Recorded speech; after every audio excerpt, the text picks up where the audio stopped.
Good morning, Raider Nation. It is Combine Day. Appreciate everyone pulling up and tapping in on this special edition of Good Morning Raiders. Y'all already know what time it is. So let's go ahead and kick this thing off. Here we go.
Protect the shield.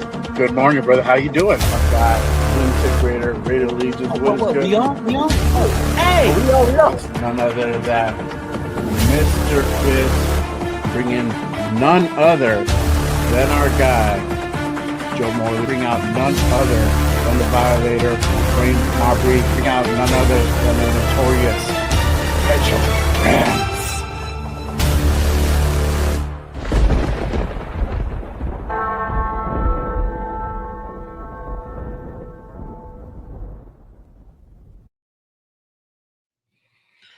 Yo, what is good, Raider Nation? Welcome to another episode of Good Morning Raiders.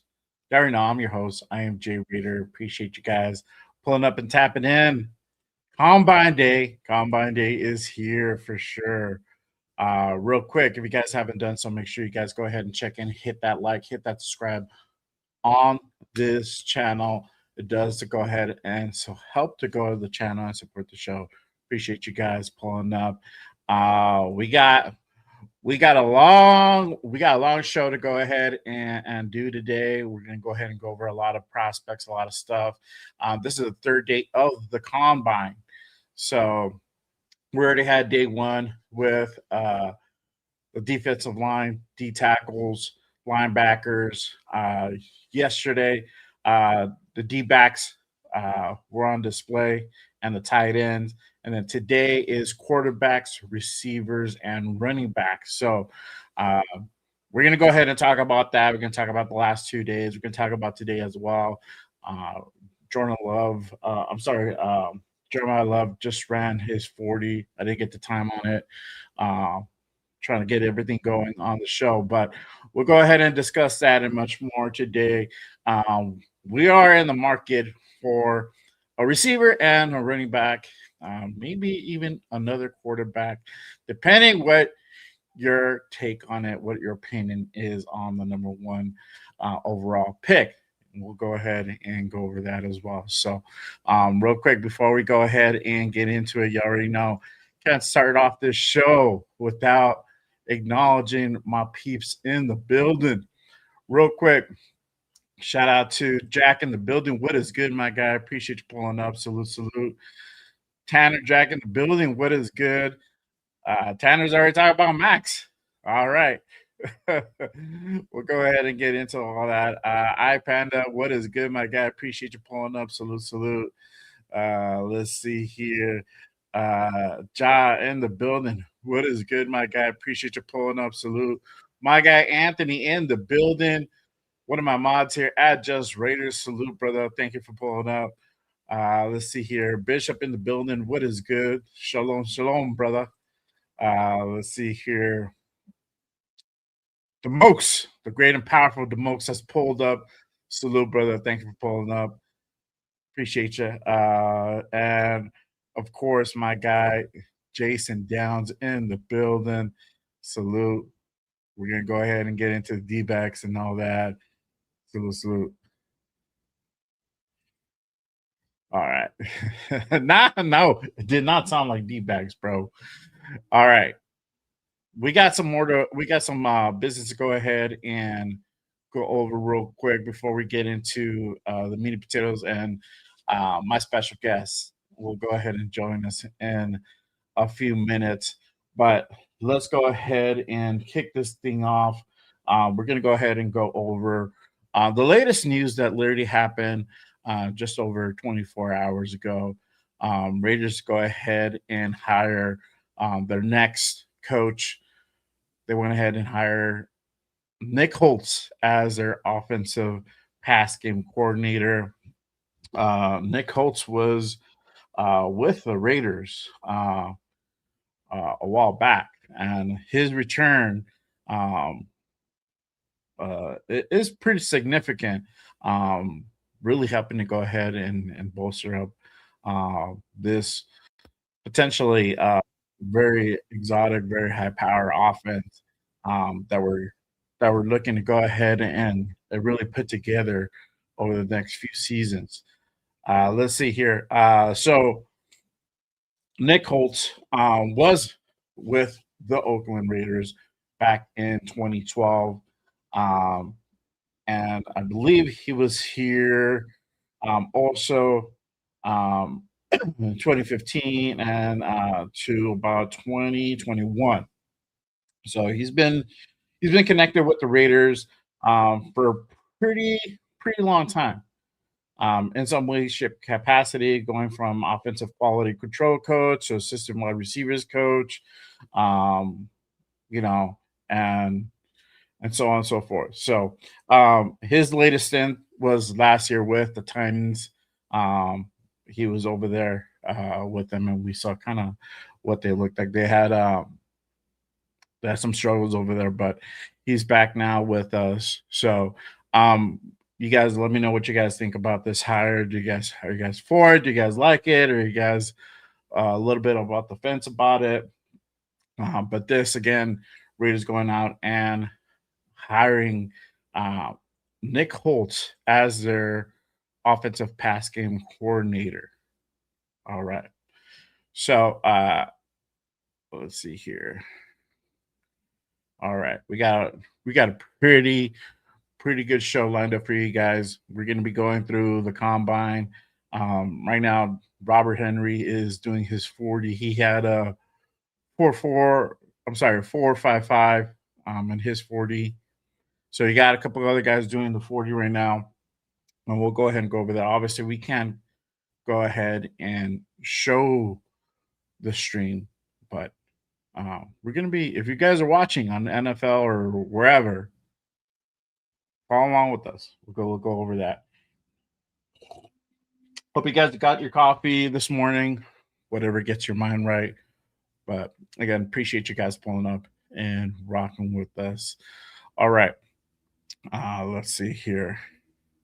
My guy Lecky's with these hirings, as long as it translates into a winning product on the field. I agree, 100%. As long as it translate to a winning product, I'm all for it.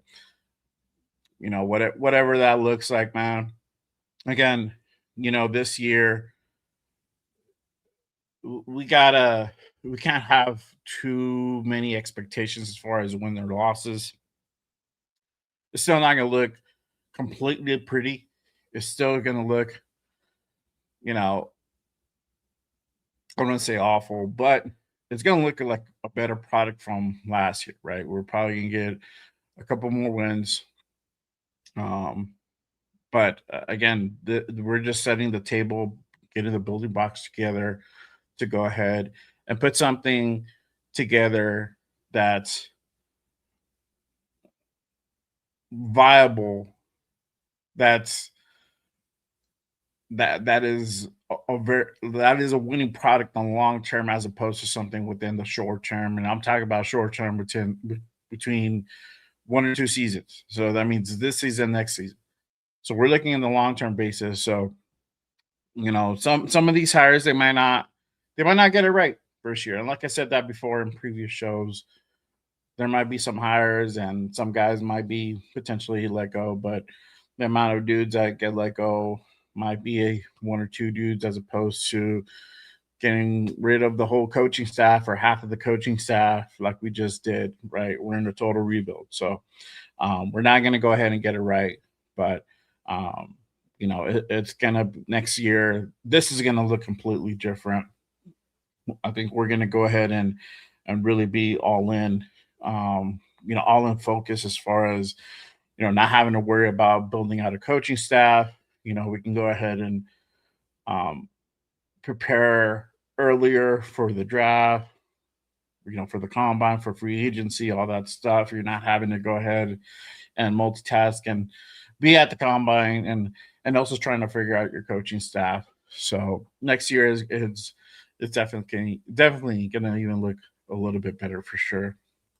Yeah, my guy, like you again. I'm not expecting anything this season, but to see Ricky's develop through the mistakes, 100%, 100%, my guy, for sure. I agree with that. Shout out to my guy G Fam in the building, one of my mods and one of my members here at Just Raiders. Appreciate you pulling up, fam. Salute to you. Appreciate you. My guy Darren in the building. What is good? We need to have patience for a few years and not freak out. Yes, sir. Exactly. You hit the nail. Hit that nail dead and the coffin for sure. But all right. You guys let me know what you guys think about this hire. We'll go ahead and go over that. I got some more stuff to go over with you guys as well. Fernando, and I'm gonna do it, and I'm gonna hit this topic before my guest comes out because you already know who the guest is, right? And we know how they feel about this subject here. But the Raiders did meet with Fernando Mendoza yesterday, officially. They had an official interview. So let's go ahead and hear what Fernando had to say in regards to meeting with his meeting with the Raiders and kind of a little bit of insight of what transpired there. So here's Fernando again. He had the meeting with the Raiders. So that would be Kubiak and Spytek being in the building. So let me go ahead and pull that up real quick. Yeah, I was lucky enough to have a formal interview with the Las Vegas Raiders. It was a fantastic interview. The coaching staff was in there. We went over some of my previous plays, drew some plays on the board. Thought it was a great meeting. I know they had the prospective number one pick, but anything could happen in the draft. I'm just excited for the opportunity, and whatever team drafts me, I'm going to give everything I got to them. Yeah, I was lucky enough to have a formal more Super Bowl rings than anybody. So that opportunity would be fantastic. Tom Brady, I believe, is the greatest quarterback of all time by a wide margin, and to be able to have the opportunity to be mentioned by him would mean so much, and especially to learn. And I'm all about learning. So from day one, I got to learn a lot. It's going to be a long journey, and to potentially have a mentor like that would be pretty impressive and pretty beautiful. More blessing. I can't thank my Lord and Savior Jesus Christ enough for this. It was such a blessing, and to be able to do it with all the accolades and awards are great, but to be able to do it with such a great group of guys, and also being able to do it the way that we did it was way more special. Something I'll never forget.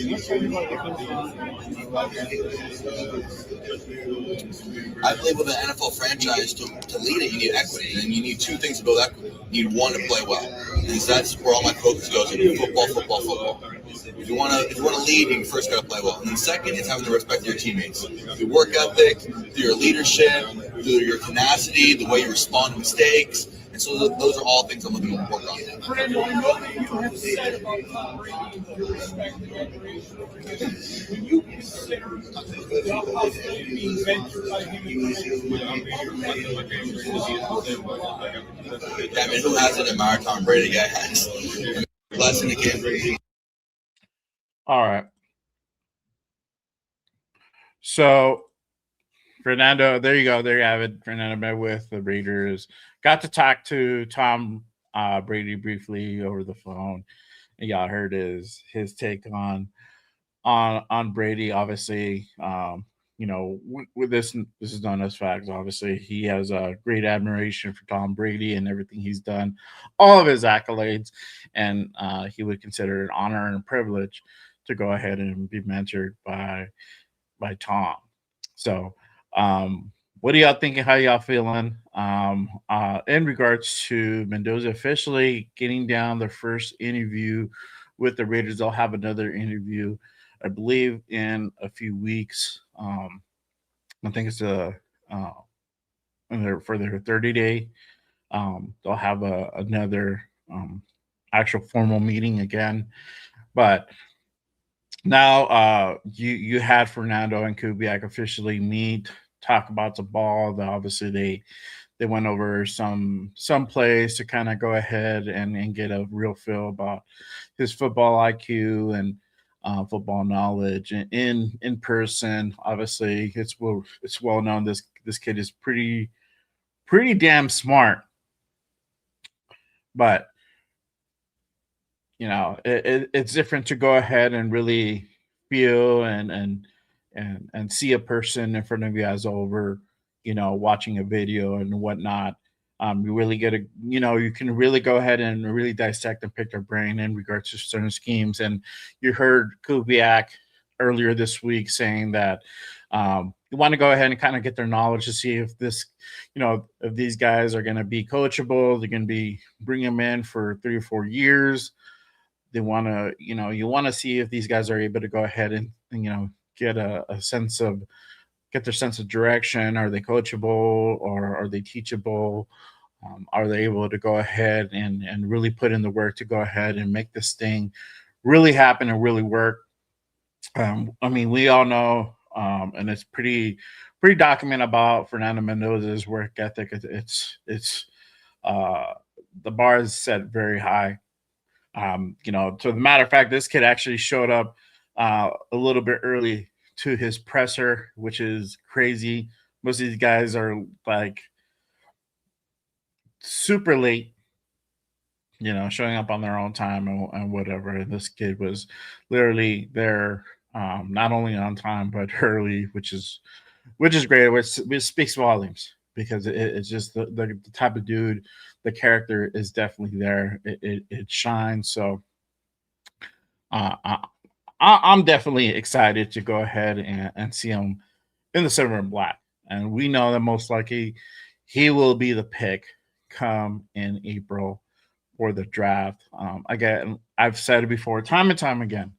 I think we're at a juncture where you have to find a reason why you shouldn't draft Fernando Mendoza. I think this is the type of mindset where John Spytek and Kubiak need to kind of start thinking like, let's see where the red flag is, why we shouldn't go ahead and go after this kid.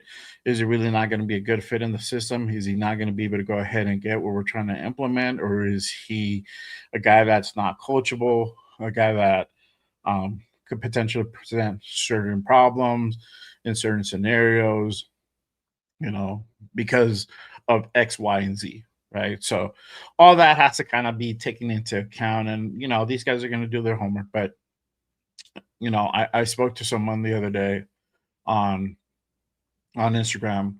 They've already kind of went ahead and already had that mindset that Fernando's going to be the guy. This is going to be the franchise QB for the Raiders of the future. They've already kind of had that mindset. Now, were they 100% sold? No, but they were already probably in that mindset, like, this is the direction we're going to go. Real quick, shout out to my guy, Raiders Resistance in the building. Appreciate you, my guy, pulling up. Make sure, if you guys haven't done so already, go ahead.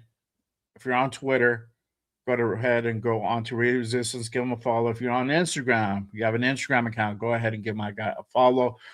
This was his media that I just pulled up from his profile. Make sure you guys go ahead and give my guy some love. Help him grow his platforms. Appreciate you, my guy. Always with the fire content. Thank you for pulling up and rocking with us on this Saturday morning.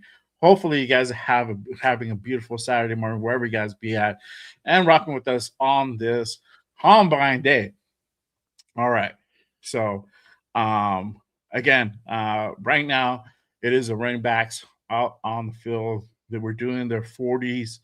I've been trying to go ahead and kind of get some glimpses here and there and try to catch their times. I wasn't able to really go ahead and catch the times. I think Love just put up some crazy 40 numbers. And we'll go ahead and go over that. They're about to go ahead and go into the next drill. Um, pass after the 40. I'm not sure which one yet, but we'll go ahead and go over that real quick. Once I find out. So I'm like trying to watch this and do this multitask for sure. All right. So let's see here. All right. iPanda says that's our QB right there for sure. 100%. 100%. My guy, Josh, salute, brother. Appreciate you. Mendoza knows the playbook because Bill Musgrave worked with Gary Kubiak and Clint back in 2017. Bill was his head coach at Cal for one season. So, yes, and that speaks of volumes. And this is, again, why going after a guy like Fernando Mendoza makes sense on top of that. This is just another thing that you want to go, just another thing that you add to the list on why this guy makes sense and why he would be probably a really good fit in this Clint Kubiak system. You know, this is something where it's already kind of very familiar. You know, at least an extension of what his father ran, what Bill Musgrave ran back in Cal. So, again, the whole thing is basically getting to know the person, right? So right now, look real quick. Right now, it looks like the drill is off tackle recognition. So they're running the drill right now. Emmett Johnson look good. Jeremiah Love is running right now. Let's see. Hey, Jeremiah Love is the truth. For sure, that guy is definitely first rounder for sure. Most likely probably somewhere in the top 10, if not top 5 for sure. So whoever picks him up is gonna be pretty lucky in that sense for sure. Let's see here. iPanda says very professional. Sounds like he has his head on his shoulders, not a rah-rah guy. Well, dedicated all his efforts to the game physically. The guy is 6'5", 230. I'm sold on him. Let's fucking go. There you go. 100%. And like I said, that character just kind of bleeds out. It stands out on the type of person he is. You know, he's you know, he's a young kid. He's a young kid, but you could tell that the roots, the way he was brought up, was very, very good. So the kid is definitely, one to go ahead and do the things that needs to go ahead and make things work. And put in the work and achieve his goals. He wanted to go ahead and be able to go into the NFL. Boom, he's on that brink. Literally went to like a lower rank collegiate school, brought himself up, developed his game, went out to Indiana. Now, not only is he a Heisman winner, but he is a national champion. So, that is probably one of the best stories probably out there for sure. Let's see here. My guy Ray Resistance didn't get to post this yet, but we did formally meet with UCLA D tackle Gary Smith III. Okay, there you go. For sure. There you go. That's good. Let me see if I can. Hang on one second.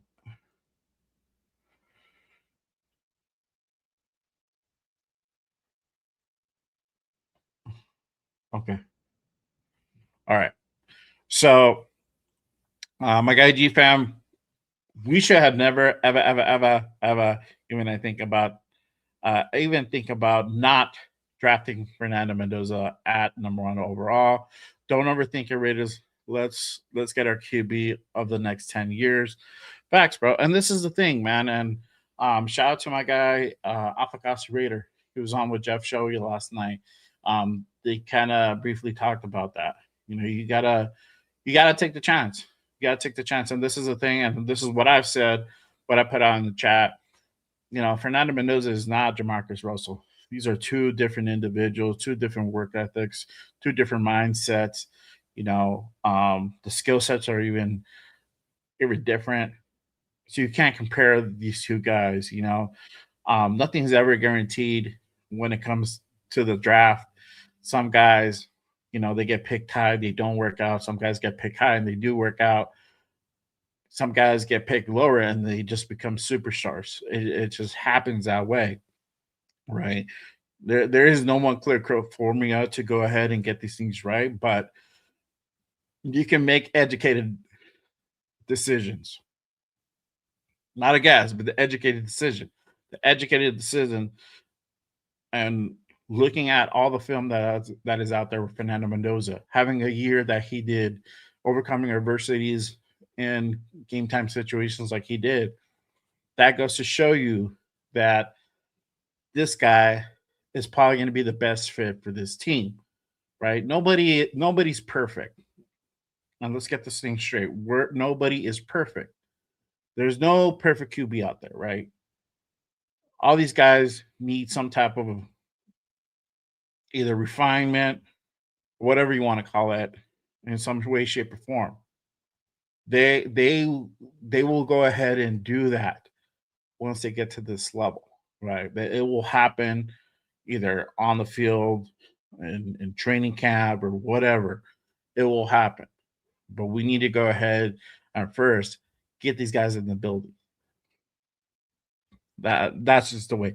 And if it doesn't work out, again, you know, we should be drafting a quarterback either every draft or every other draft until we figure this thing out right.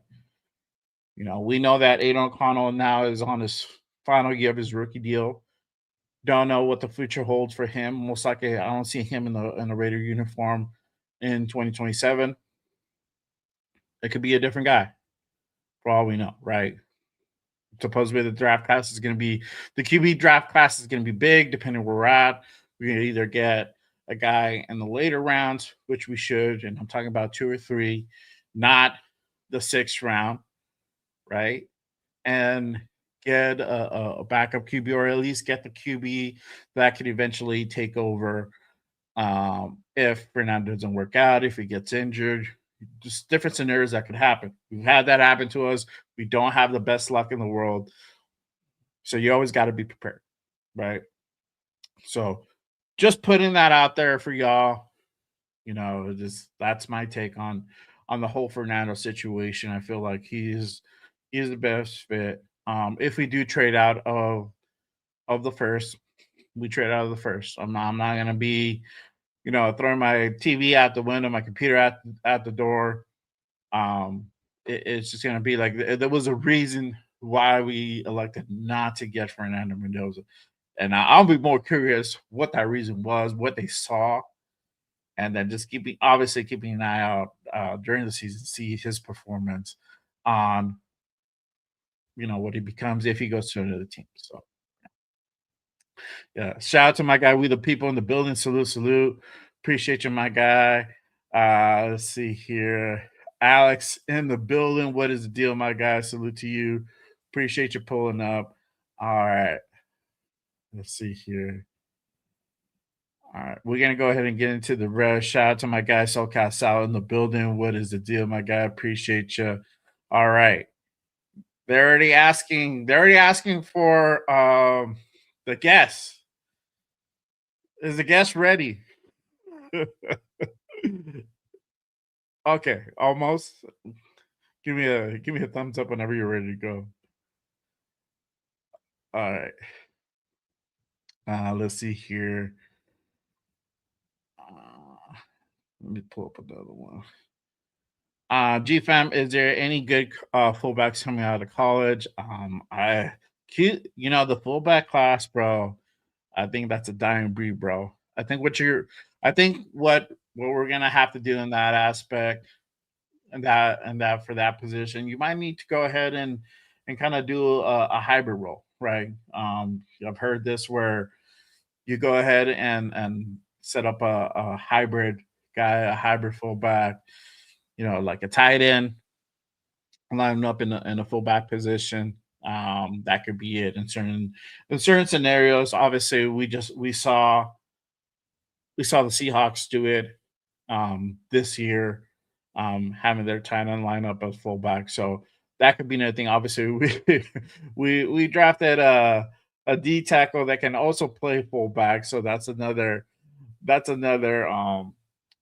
thing right there that we can go ahead and also pursue. But yeah, I mean, fullbacks is probably it's a really a dying breed, dying position. Not a whole lot really coming out in the draft that I know of, for sure. Josh says, I like Robert Henry Jr. from UTSA at seventh round pick. Yeah. And we're going to go ahead and get into all that as far as what where running backs and what potential wide receivers will we potentially draft in this upcoming draft. What round should we draft these guys at? Because that is very important. Things have changed within the last week. We finally found out what type of defense we're going to go ahead and be running, so that's also going to go ahead and kind of take an impact on this draft. I was already kind of drafting more heavily on the defensive side after, all my mocks getting Fernando Mendoza, and then going out and just getting a lot of defensive guys after that in the premium rounds and really bolstering up because offensively outside of the line, we're you know tight end we're good, running back we're good. We need a complimentary running back for Ashton Genzi. We need a number one wide receiver to go along with Brock Bowers, right? We're true wide receiver one. That's the thing we need, right? Obviously, the offensive line, maybe two or three positions. You can get some guys in free agency. You can draft a couple of guys either for starting positions or depth. It just varies depending what you do in this free agency. Both go hand in hand. So there's a lot of different ways, different scenarios you would go through for sure. All right. Let's see here. My guy G Fan says, correct. Nobody's perfect except Fernando that went a perfect 16-0. And we'll go down to history for Indiana and may build a statue of the guy and 10 years for Indiana. Which honestly, bro, just goes down in collegiate history, man, as well. A quarterback, a team that went undefeated and won the national championship. I don't think there's too many of those. So definitely they are in the history books as well, for sure. Shout out to my guy Rick in the building. What is good, my guy? Appreciate you pulling up. Welcome. Thank you for rocking with us on this Saturday morning. Like he says, Mayor at fullback could be interesting. That's what I'm saying, dog. That's what I'm saying. All right. Let me go ahead and bring out the man of the hour, our guest for today. That's going to be also doing this combine watch party with me as well. So, y'all already know, he is my co-host on the Wednesday, the Reddit Connection show, along with Leo and Nate. And then he has his Friday night No Huddle show, call-in show as well. Make sure you guys go ahead and tap in and check that out as well. And then does Tuesdays, the most notorious podcast with Will and Leo as well. Let me go ahead and bring out none other than my guy, 401 Raider, Hollywood Raider Jeff in the building. What is good, my guy? Appreciate you pulling up. Good morning, good afternoon, and all the other happy crap. How's it going, man? I'm sorry I'm late today. Your fault. I started my show late. I got a little caught up with everything that was going on last night. in the news and everything, so I was up a little bit later than what I wanted to be, but I You were up just late, couldn't man. stop watching. So I watched some of that stuff on my Twitter. I didn't really watch like the yeah, I was the kind of networks. watching. I was watching streamers mostly. I had the news on too, but I had streamers that were showing stuff from. The streamers are local- probably the best footage you can get. Like if you're Oh on God, X yeah, and stuff like that, yeah, you'll get like stuff they won't show on Fox or CNN. But yeah. yeah, crazy stuff going on in the world, man. But hey, appreciate you pulling up and No rocking with me problem. on What this I Saturday, miss? man. Hey, I'm pretty sure you heard, but yeah, hey, we were going. I went over the Raiders hire. Their latest coach hire within the last 24 hours. They're bringing back Nick Holtz as their offensive pass game coordinator. We went over that.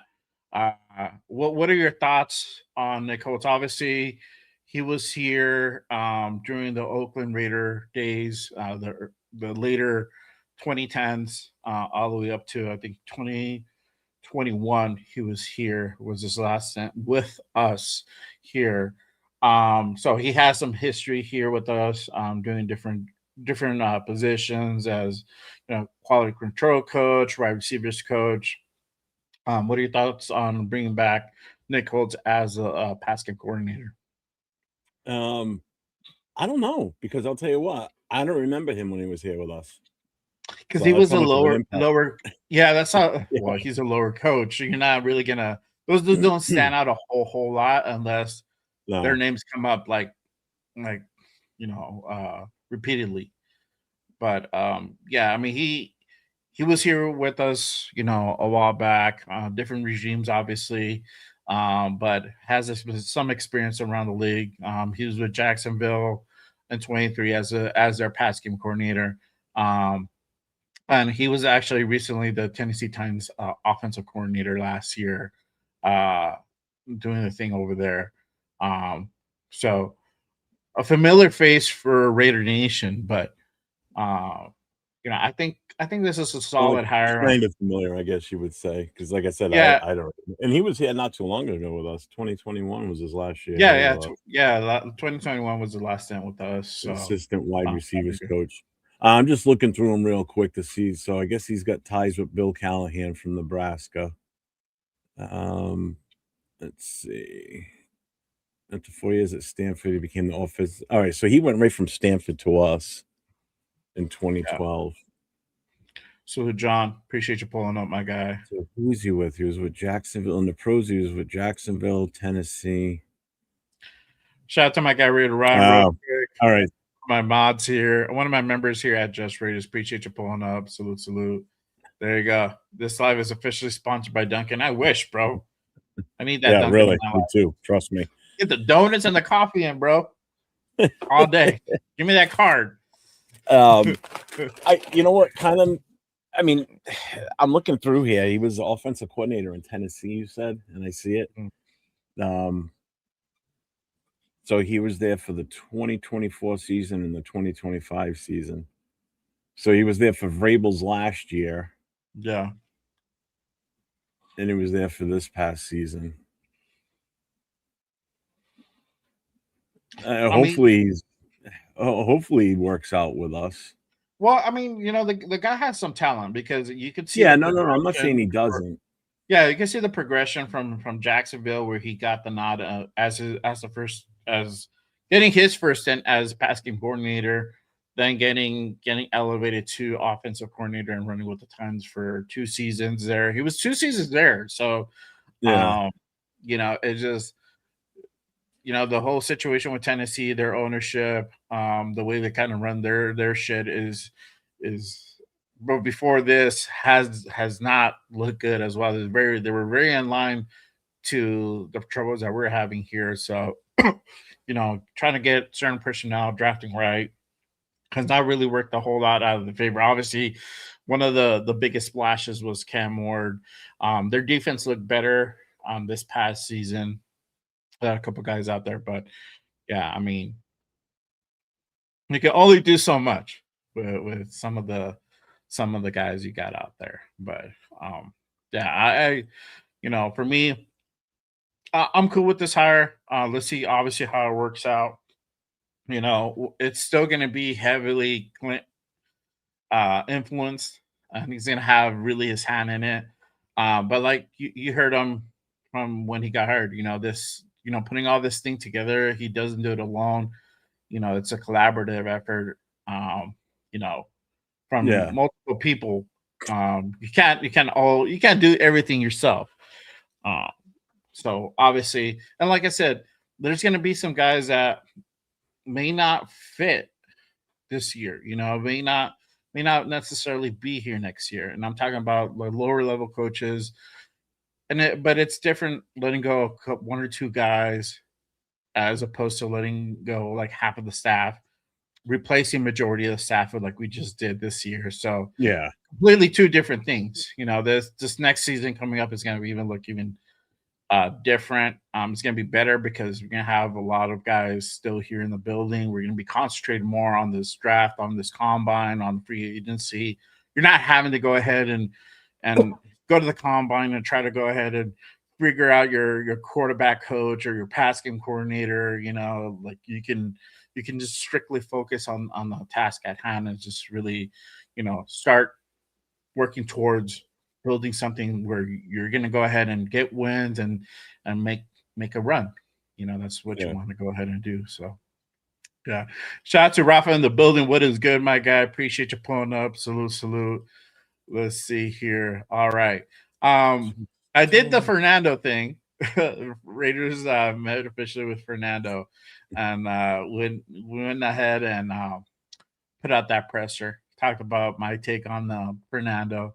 Obviously, the one that I haven't shown yet, and which I'm gonna go ahead and do is I'm gonna go ahead and put if you What's up, guys Steve? didn't if you guys missed the Raider connection on Wednesday, let me go ahead and kind of pull that up, and we're gonna go ahead and get Spy Tech's take on the rookie quarterback, and we're gonna go ahead and kind of go from there. And then this is kind of coincide with the combine going on right now because again, quarterbacks, wide receiver, and running backs are gonna be out today and doing their thing. So this is kind of goes hand in hand on what can be potentially um, the future for the Raiders as well. So let me go ahead and pull this up real quick. Again, this is Spy's take earlier from the week in regards to bringing in a rookie quarterback. I think you want to have as much pressure, limit the amount of pressure you have on that guy from the start. Now, if you have a young quarterback, I'm not necessarily in favor of running him out there right away either. So, another quality player that can play the quarterback position, if you have a young quarterback, and obviously a great offensive line, a run game, all the things that can like limit his chances to really get killed, and a great defense too. Because if he doesn't feel like he's got to go out there and score 35 points every week, I think that's helpful. I think you. All right, so there you have it. That's Spy's take on bringing in a young rookie quarterback, and that kind of brings into my next thing here. Could there be a bridge quarterback this season? Who could that be? What does that kind of potentially look like? Do we use somebody in house or bring somebody from the outside? So there's some questions swirling around there. We talked about on Wednesday about the whole Geno situation. We thought, my thinking still is, I don't see him in the building for this season coming up, but the level of that, like saying that confidently, has probably lowered quite a bit. But what is your take on, because most likely we know that Fernando's most likely going to be the pick for the Raiders, right? But what is your take if he is a pick? Should they start this guy real quick, or should there be a bridge? And if there is a bridge, who could that bridge be? What are your take? What is your thoughts, Jeff? No, just real quick. Thanks, Lucky. I appreciate it. That was fun last night, by the way. What's up, Bueno? I agree with not starting him right away. I don't think that's the right move. Now, I've already gone on record saying this, that I think, in all honesty, at the way we're going, it doesn't make sense to cut Gino, take that dead cap hit, and then go and pay someone else to come in and be the bridge. Um, I with a better offensive line and a better developed running game, I think Gino could flourish for a little while in the season until you think Mendoza's ready. Um, I don't necessarily think, and I know Raider Nation's gonna hate this, but I don't think getting rid of Geno is a smart move right now. The cost of what it's gonna cost us double, basically. It's gonna cost us twice, is what I mean. It's gonna cost us in the pocket because of what we're gonna be on the cap books for cutting Geno, and then what we're gonna have to pay for someone else to come in here and be that bridge. All right. So my opinion is keep Geno. He's already under contract. You're already paying him. He's got one more year left. Keep him. Keep AOC 12 as your backup. Have Fernando sit as the number 3. All right. And let it get to the point where it's a healthy competition between the 3. So it's between Geno, AOC, and Mendoza. And as Mendoza improves, he'll move up as the backup. And then you bump, if AOC's not doing as well against them, then you move him down to the number 3 guy. Ultimately, at one point, you're going to get to the end of the season, and Mendoza will be a starter. Gino will be gone. AOC will still be on a contract for one more year, and you just go with that. You keep him for one more year as a backup, and then you got to make sure every year we have to draft a quarterback regardless, and that's something we haven't done consistently through the years, because you need to have and make sure that you've got people that can be behind him. But I think we stick with Gino. Yeah. It just doesn't make sense. We need all the cap space we can get for free agency. We can't afford to lose 18 mil in dead space because we cut a guy just because we don't like him. Yeah, I'm telling you, given a better line and a developed running game, I think Gino could flourish for a little while. Doesn't mean he's going to last the entire season, but I just don't think putting Mendoza out there week 1 is a smart move. Yeah. Buenos Aires. That sounds terrible. Oh man. What's your name? I'm just kidding. Maybe QB I can get him back on track. And that's the thing. I don't like Gino personally. I don't either. I'm looking at it from being. Oh no, I know, but we need the money. I'm saying, for me, I don't like him. I don't like him personally. His performance was just flat out terrible last year. Did we have Everybody's a lot of was though? You can't just single him out. Everybody. I know. But hold on, I'm getting to the point. Sorry. There was a lot of deficiencies in our offense that also contributed to that as well. Could he look better under Kubiak? Most definitely, especially if this offensive line is going to be fixed the way that we know it's going to be fixed. Now, bar none, we got to pay this dude 18 mil flat out, no matter what. We got to pay this guy 18 mil. That money is already earmarked, whether you agree with it or not. You got it. Now, the only way you can potentially get some out of something like that, not paying him, is if you trade him out.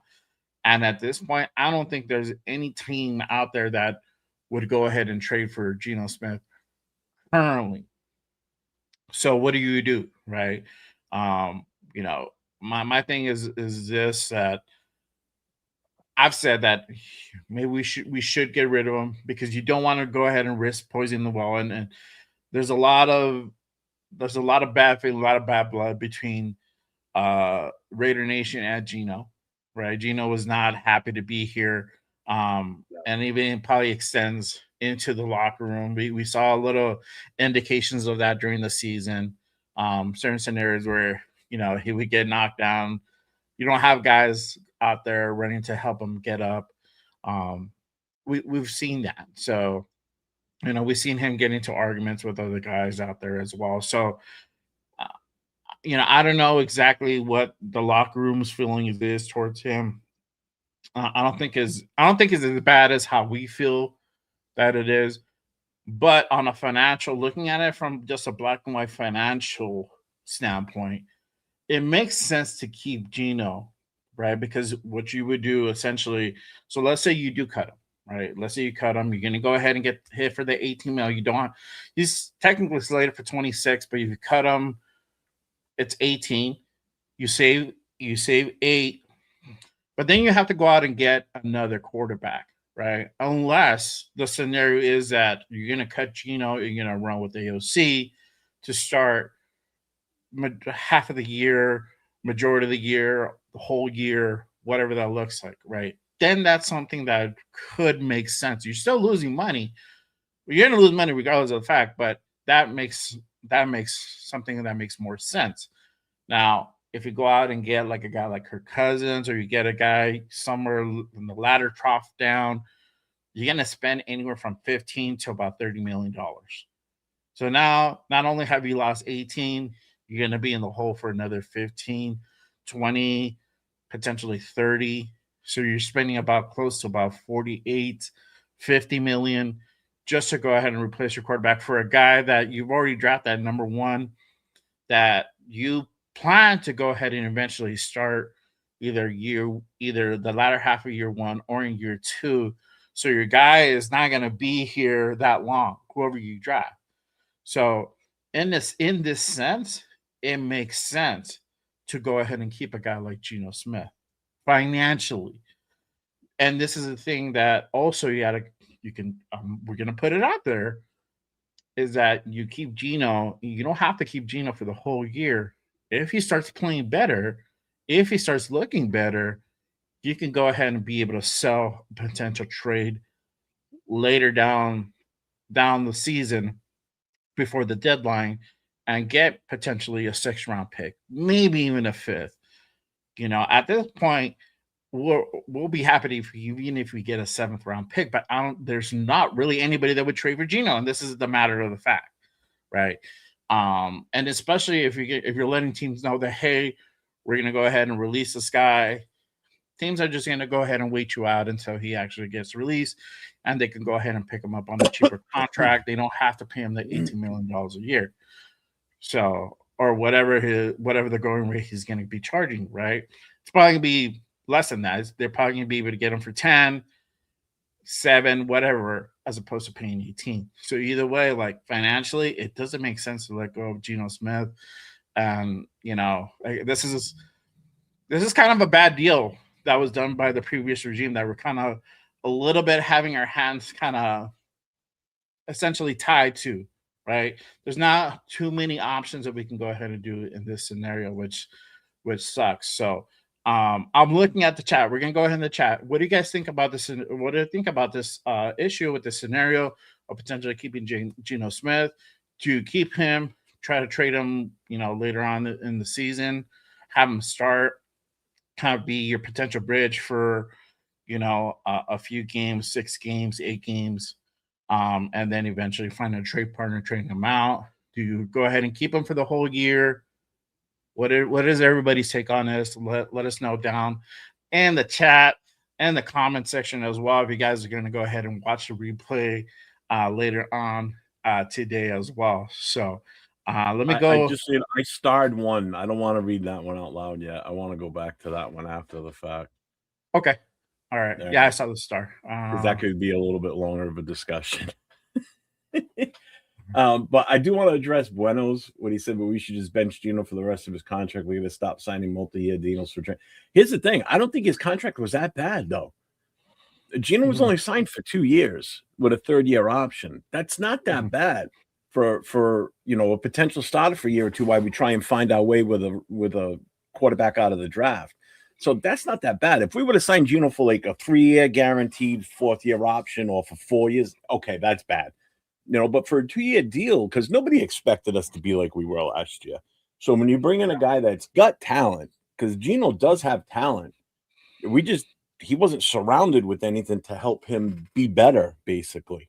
But even if we went the route of trading him away, now good thing is that's the best option, because we unload that contract. that's on him and the team he goes to, what they do with his contract. If they rework it to make it a little bit more team friendly for the last year.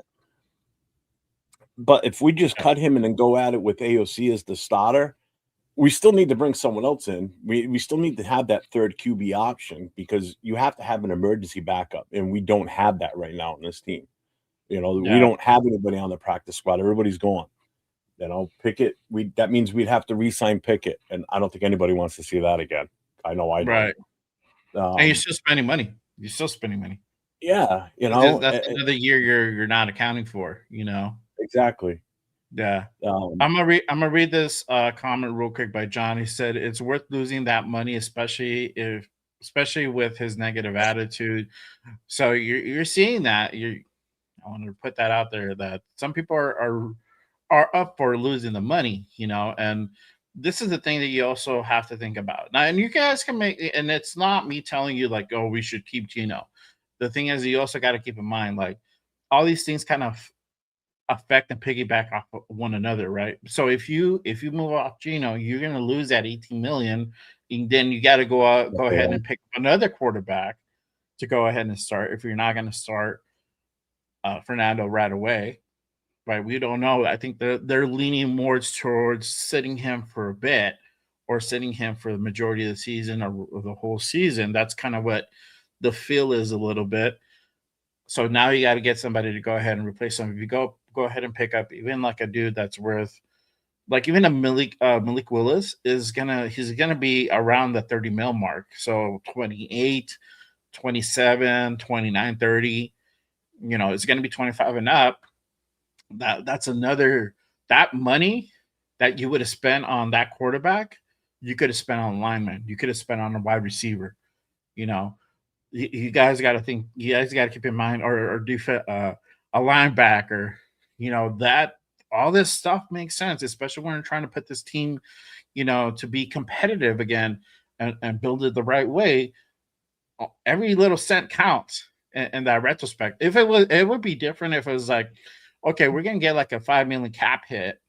It's not that much. $5 million really, and the scheme of things, is not a whole lot of money. You could do some stuff with $5 million, but really you're gonna have to spend a little bit more than $5 to really make it like a real big move or make a dent in things or bring in a solid player, right? But again, you're losing 18 and you gotta spend anywhere from like 20 to 30 to bring in a bridge quarterback for one season. It does make a difference. So it's just, those are the things that you got to kind of keep in mind. My guy G-Fam says, trade Gino for a bag of peanuts and be done with it. Hands wiped clean, mistake owned. We move on. Jets, Cardinals, or even Cleveland can have him. Again, I don't know if you're going to have teams lining up to be ready to get, trade for a guy like Gino. Right. I mean, I'll take a 7th rounder for him at this rate. If it means we get that 18 million back in cap space, and we can put that towards, a lineman, wide receiver, whatever. That's a salary for us for a top-notch player out there. Basically, is what that is. That's your 18 million right there.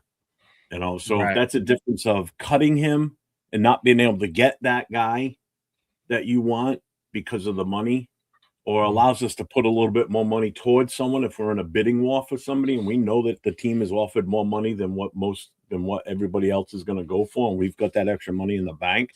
If you lose that 18 mil, that's a decision. We got a lot of spots to fill.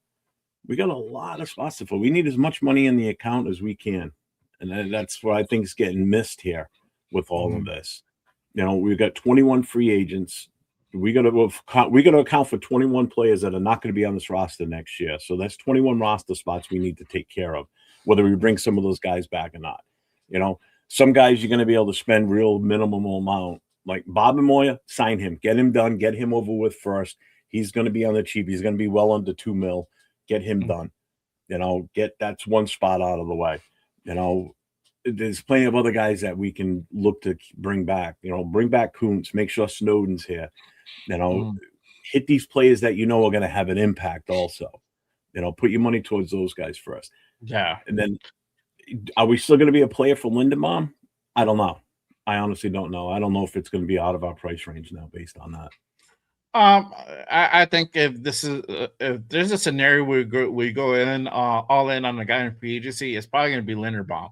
So it just depends what that all in means for this team, right? For the See, my opinion's changed are on they that willing? one. Yeah, are they willing to spend $35 million? Are they willing to spend north of 40? Like what is their mindset on what they're willing to go ahead and do to bring in a guy like Leonard Baum? But this is the thing what I've said, like if you can't get Leonard Baum, we still have JPJ. We still have a really good fucking center. Absolutely. We still have a good center, so we're not losing. Don't play games with him. Yeah. And I don't think this regime will. That's the thing. I think they realize how valuable he is, and they're not going to mess with his head. That made a mess of him last year. That was all on the coach and staff. They didn't do him any favors. Yeah. But getting back to what you said about going all in for a player, my thought process has changed off of Lindenbaum now. And it's only been this past week since we announced going to a 3-4. I'm all in on spending as much money as it takes to get Lloyd from Devin Lloyd. Yep. Yeah. I want that top backer. I want that top linebacker more than anything right now. And you this get is a guy why of his caliber, that changes our defense right away. Yeah, this is why we say, like, this money, you have to start thinking about the money aspect too, and you can't just completely ignore it, like, because when you want to go after guys like Leonard Baum, Devin Lloyd, these guys are not going to be cheap.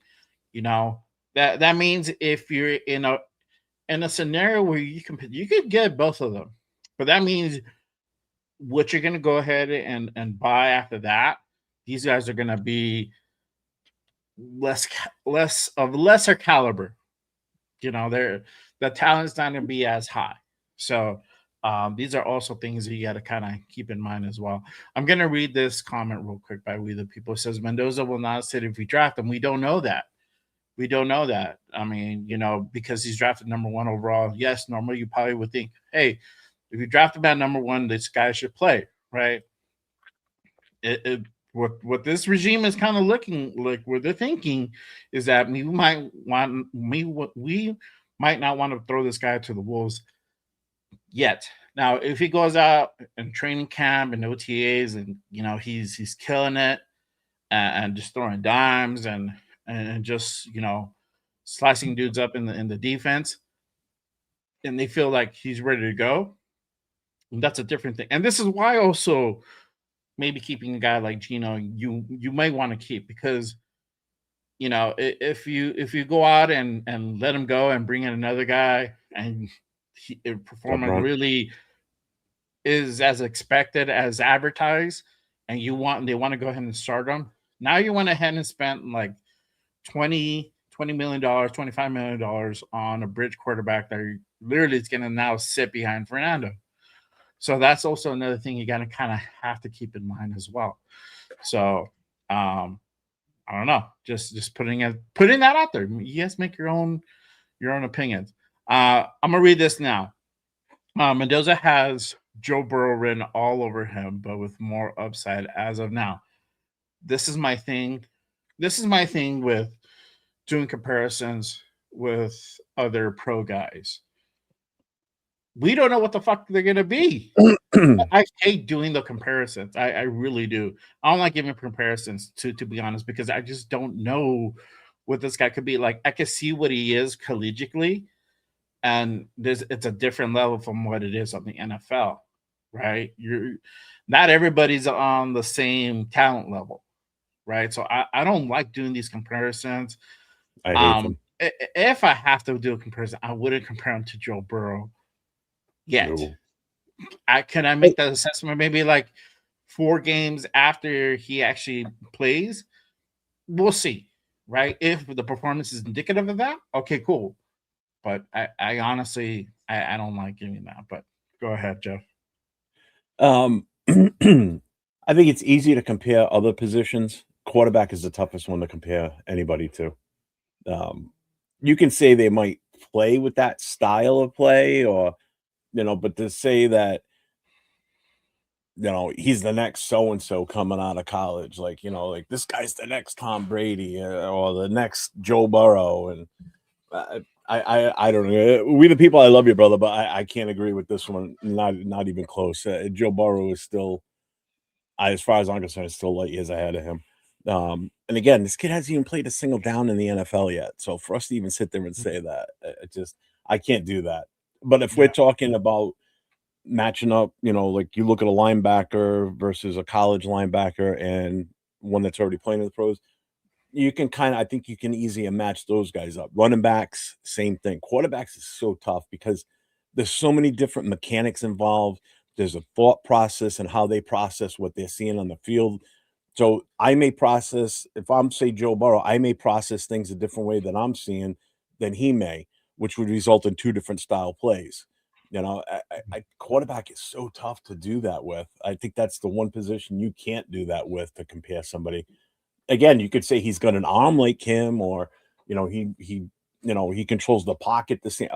Okay, I get that, but to come right out and say he's so and so the next one, that is so hard to do.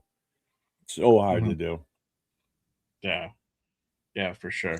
John says trade Gino in a package deal with Max. You could, but again, you may not. Also, the teams may not want that. It's not as if, hey, we're going to throw in Gino.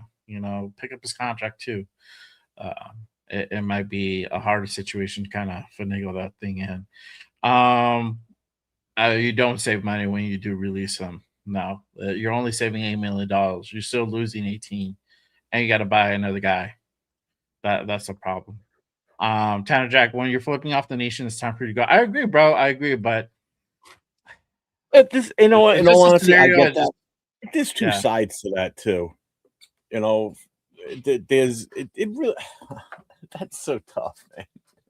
It is tough, and that's why I'm saying, like, I agree with it. That's why I say, like, I have no love for that dude, and it's hard for me to speak in the way where, like, we're thinking about, like, even contemplating the fact that, like, hey, it's kind of makes more sense to keep Gino as opposed to just like letting him go, unless you're able to go ahead and find a trade partner. Now, I think it would be different if he just didn't have that bad of a season and he's movable. But it was just that bad where I don't think he's movable. I think the only options right now, currently, it's either you keep him or you release him. I don't think trade is in that scenario. Potentially could, but again, you have to find a really quarterback desperate team. And I think we're really, the season hasn't even started. I don't think we're in that scenario. You find that scenario when you're like in the middle of it and you need a guy to come in and be your guy to either get you to potentially get you to the playoffs, right? To limp you to the playoffs, or just to help you finish out the season. I think those are the two scenarios, right?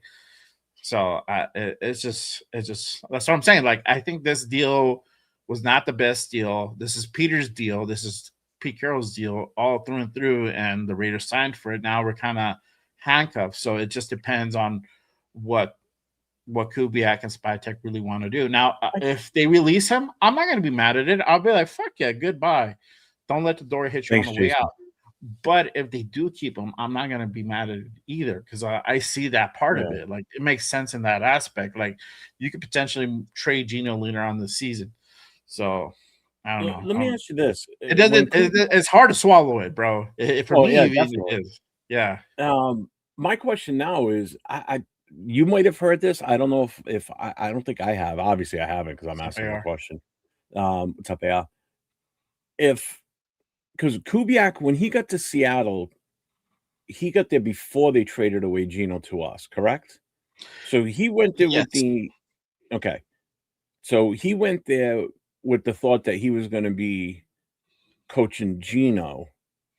So I wonder if anybody's ever asked him what was his take on, like, was he in favor of coaching Gino? Was you know what I'm saying? Like what's his feeling? Does he have any ill will towards him? I don't think he does. That's the thing. I think this may be something that could work, because they have a little bit of a relationship, because they were in the same building together for a while before they traded him to us. So they're briefly in the same building. Yeah.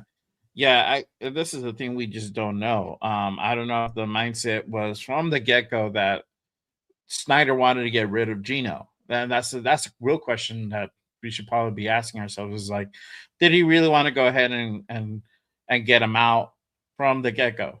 If he did, then that changes things. It might not be a Kubiak thing. It might just be like a scenario where it was just like, hey, I just got overridden. If it was Kubiak, then we know it's Well, gonna happen, right? 'cause this is my thought process, and this is to why I'm asking this, because if he was okay with Gino being in Seattle, and obviously it wasn't a Kubiak decision to unload him. I mean, that comes from the GM and the head coach and the owner, because he's your guy. He just did you good for a couple of years. And now we're just gonna discard him. But while they were in the building together before he got traded, because you don't know if you put somebody out there to be traded, there's no guarantee you're going to be able to trade them. Teams may not bite. Right. But I'm sure they had a good idea that we'd be willing because of Pete being here and Pete loving the guy, and Pete's the one that brought him in there. So I'm wondering, he still had to work with Gino, like to get him acclimated to the playbook, whatever they were going to run for a system, along with Donald, getting those two together, and then maybe they finally realized that, hey, Gino's not going to probably be the starter on this, so now we need to really push to trade him, and then the trade went through. So I'm curious of what that relationship was like, because if it's a tainted relationship based on the trade, and if Kubiak had a say in getting rid of him, that could be a one negative as to why you wouldn't want to keep Gino, and that would make sense. I get it. Right. But if they had a good relationship and Kubiak thinks he can work with Gino, then I'm fine with giving him another shot for this year. Yeah. In business, it's the old saying of, spend money to make money, but that's not this situation here. We're spending money to spend more money to hopefully be better. You know what I'm saying? Like, Yeah. whereas we can get money and then spend it this way to improve the team too. So there's hits and misses with this. It's all on Right. your own personal take with it, but ultimately it's up to the team. If they find that cap space valuable, then they're not going to just cut him and take an 18 million cap hit. Right. Right. So And I'm I, curious to see what that relationship was. And these are the questions, unfortunately, that the media pool at the Raiders organization is not going to ask. They're not going to ask these because it's a tough yeah. question. He Yeah. has to be honest if he's going to answer it. And these guys just don't ask that shit. Well, they're not. They They're should. not gonna. They They're have not gonna football. go ahead and tip their hand either way. Whether they're gonna go No. ahead and part ways with Gino. I think they said that they had a conversation, and I think that's kind of where they left it at. So I don't know how you read into it. You can read into it like, okay, he's gone. They just talked to him and said like, kind of try to get his feel for where he's at for the season coming up, whether he wants to be part of this team or not. And they probably came to the conclusion that he's not going to be in the picture, or it's like, okay, well, they only had one conversation. It could be that they're just busy doing other stuff and getting getting their coaching staff together, looking towards the combine, and yada yada. So there's different ways you can look at it. So nothing's really ever going to be said until it actually happens, especially on the Geno part. So yeah, Actually, John, Rick we're gonna just answered the question too. hold on. I didn't know that. So see, I'm not a Seahawks fan, so I wouldn't have known that. So I appreciate that, Rick. He says McDonald fired. No, I'm sorry, not Panda said it. Gino was traded first, and then they got Donald. I would have known the timeline. So That what they traded Geno. Yes, I know. that's what he's saying. Yeah, He but said Gino it's was traded first, then they got Donald. yeah, but my thing was like, at what point did they make that decision? Had to be made long before, because we can't trade off a guy right now. So let's say we're gonna do the max deal. I don't want to bring up the max, but let's say trade I know off what the you max, mean, though. right? You can't trade him right now. You're hearing offers, and then eventually that's gonna happen at well, you're gonna have a plan the in next place. 10 days or whatever, right? So the decision for Gino had to be made presumptually, like either in January or February of last year, like, hey, we're gonna move off of this dude. We're gonna go out and try to get a different guy, right? These guys are gonna be free agents. We're gonna try to go for Darnold, right? So we don't know when that mindset happened. That's a whole argument. It's like, when did that actually happen? Did that happen when Kubiak came in and Kubiak and Schneider and McDonald made that decision together collectively?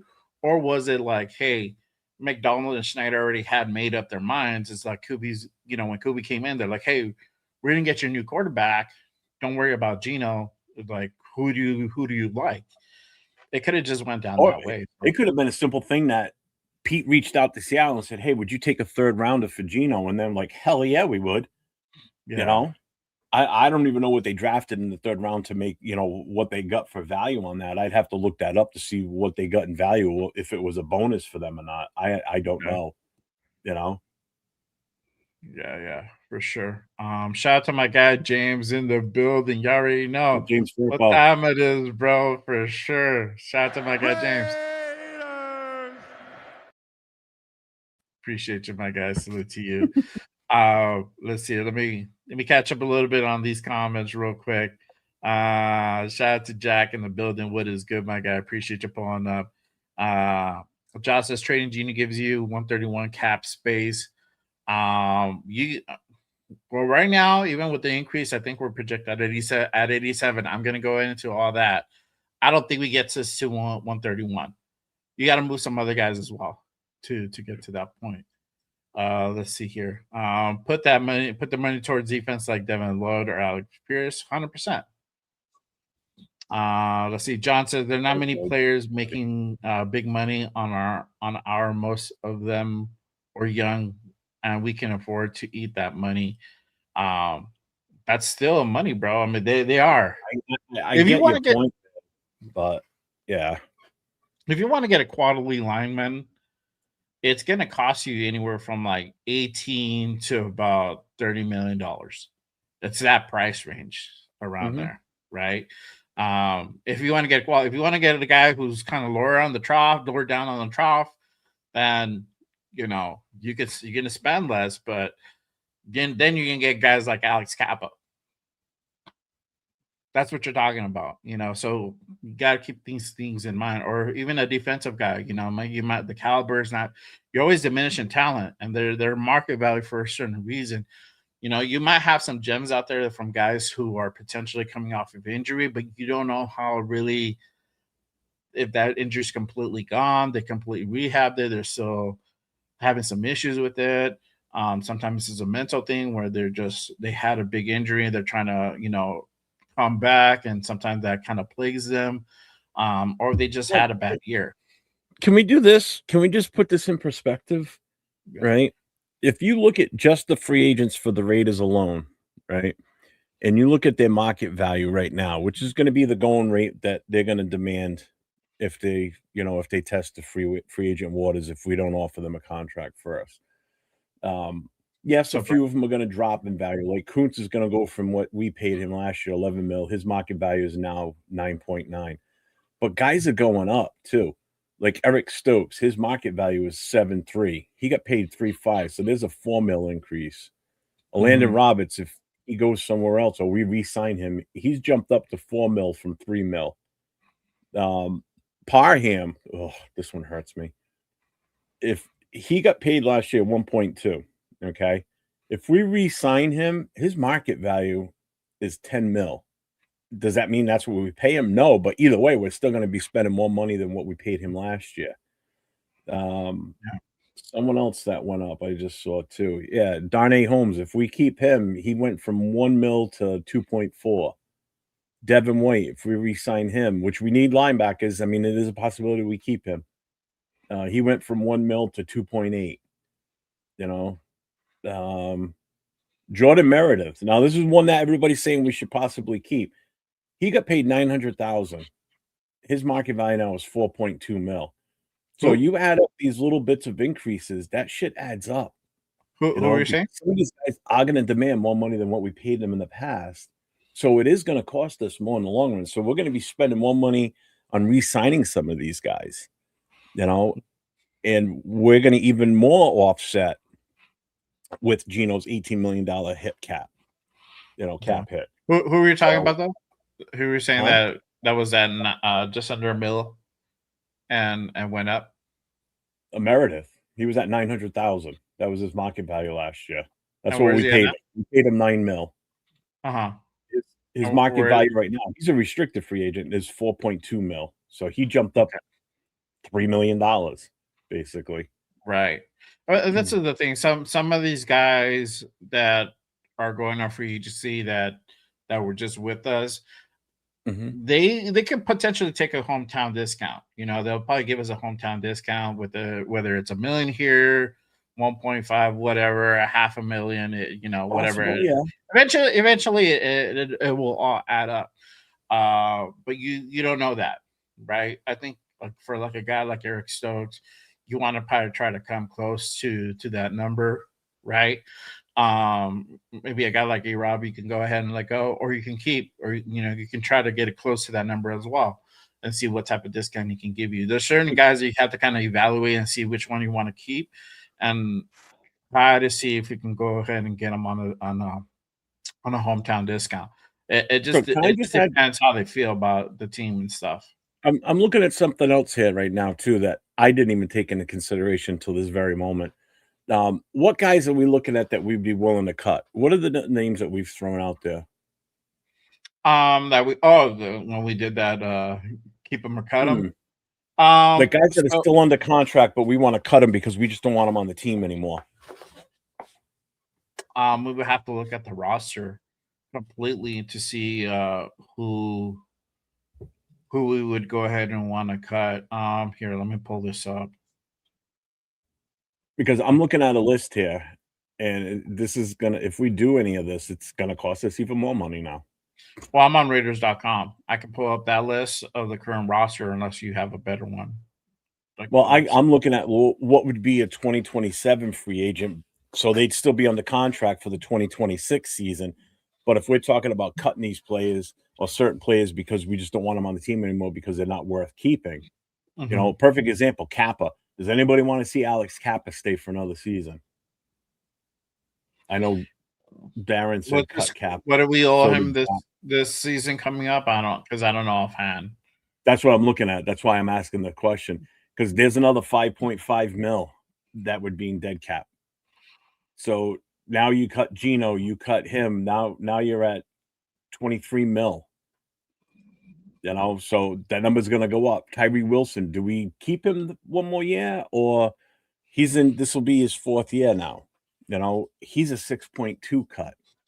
You know, Jeremy Chin, if we don't think that he's going to stay and we want it, he's 8 mil.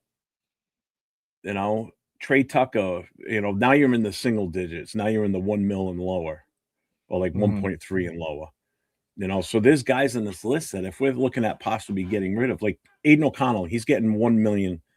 There's no sense in cutting him for $1 million for a backup. No, and he's still, you know, why would you do that? That just doesn't make sense. Shedrick Jackson, you know, he's got 1 more year left on his contract. He's at 1 mil even.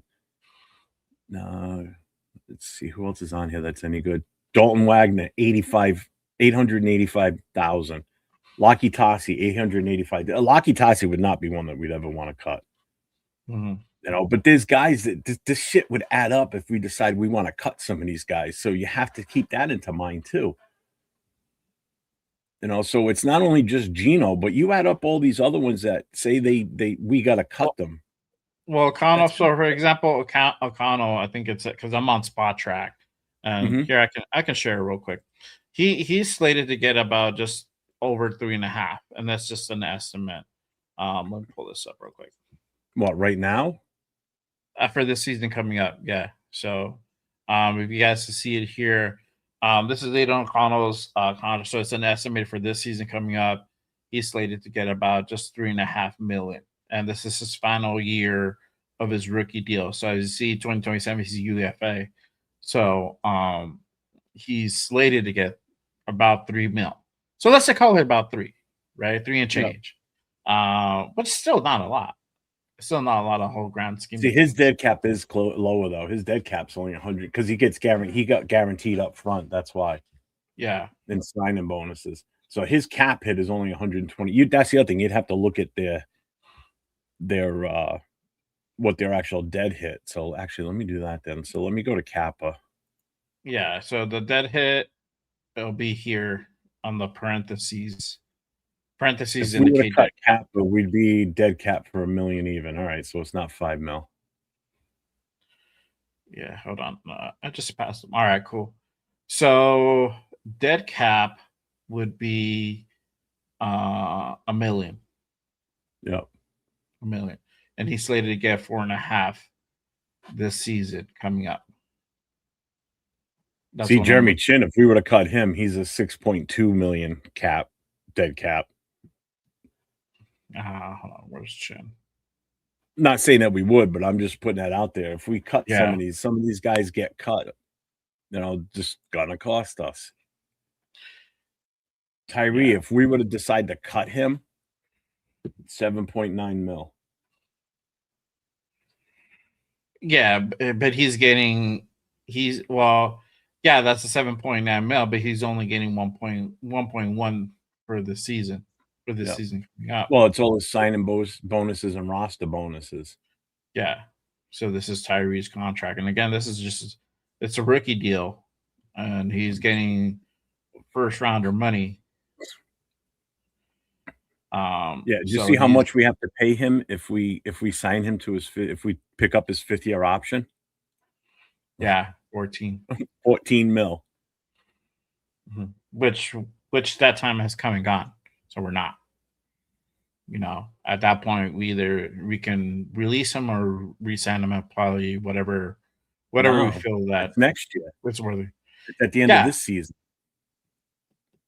It's at the end of this coming season. You can pick up the 5th. Oh, but then it wasn't the only dude was 2023 for the draft picks that you can pick up the 5th now, which was this like. But his 5th-year option is still available. We haven't denied it. So he is still eligible. We did that. We didn't pick it up. Yeah, we didn't pick it up. So I think this is for. I think that's what I heard. Yeah, we have to wait until the end of the season. No, but what I heard was the 5th-year options are for everybody who came out in the 23 draft class. I believe that's what I read, and I might be mistaken then, because I feel that's what we did. Because either way, he's not coming. Either way, this is going to be his final year. We're not going to pick it up unless this kid just completely falls out. 2026 is his 4th year. Yes, that's what I'm saying. He's on his final year. No, but that's what I'm saying is Tyree's. This is Tyree's final year. We haven't played this year. We haven't played this. This is his final. But this is his final rookie year. Like correct. This is his final deal on the rookie deal. I know, but I'm also saying because what I heard was completely different. I thought they were gonna be able to pick it up a couple of weeks ago, like that, where teams can go ahead and pick up the 5th year. I thought that Tyree fell in this, but whatever. I guess I'm wrong. Either way, this dude is not gonna get picked up. I doubt it unless he completely balls out, which I doubt. Correct. So basically, at the end of 2026. We have to make the decision before the 2027 season whether we pick up his 5th-year option or not. Because Linderbaum just completed his 4th year physically playing in 2025. So his 5th-year option was this year when they denied him his 5th year, when they didn't pick up his 5th year and they made him a free agent. So this is going to be Tyree's 4th year. Feels like he's been with the team for 20 years.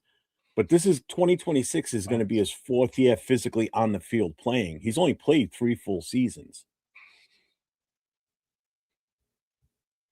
Yes, he would have 23, 24, and 25. Yes, he would have to play. He would basically have to ball out. This is what I'm saying. Or I have to play at a completely higher clip than he did last season. Like completely better, right?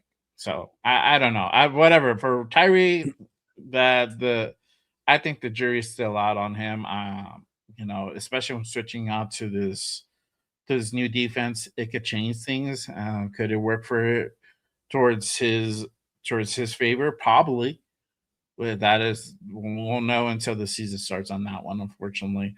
But you have some guys. I don't think there's too many guys. I mean, Kappa could be a guy that potentially gets released. Again, Well, based on you, his what his dead cap's going to be, it's only $1 million. yeah, it's not a whole lot. Bye. Majority of that contract got paid out last year, Yeah. which was great. They front loaded it. Yeah, Sal, I agree. I don't think Tyree gets his fifth. Not for 14 mil. I don't want to pay him 14 mil for that fifth year. Screw that. Yeah. He's not worth it. He's not worth it.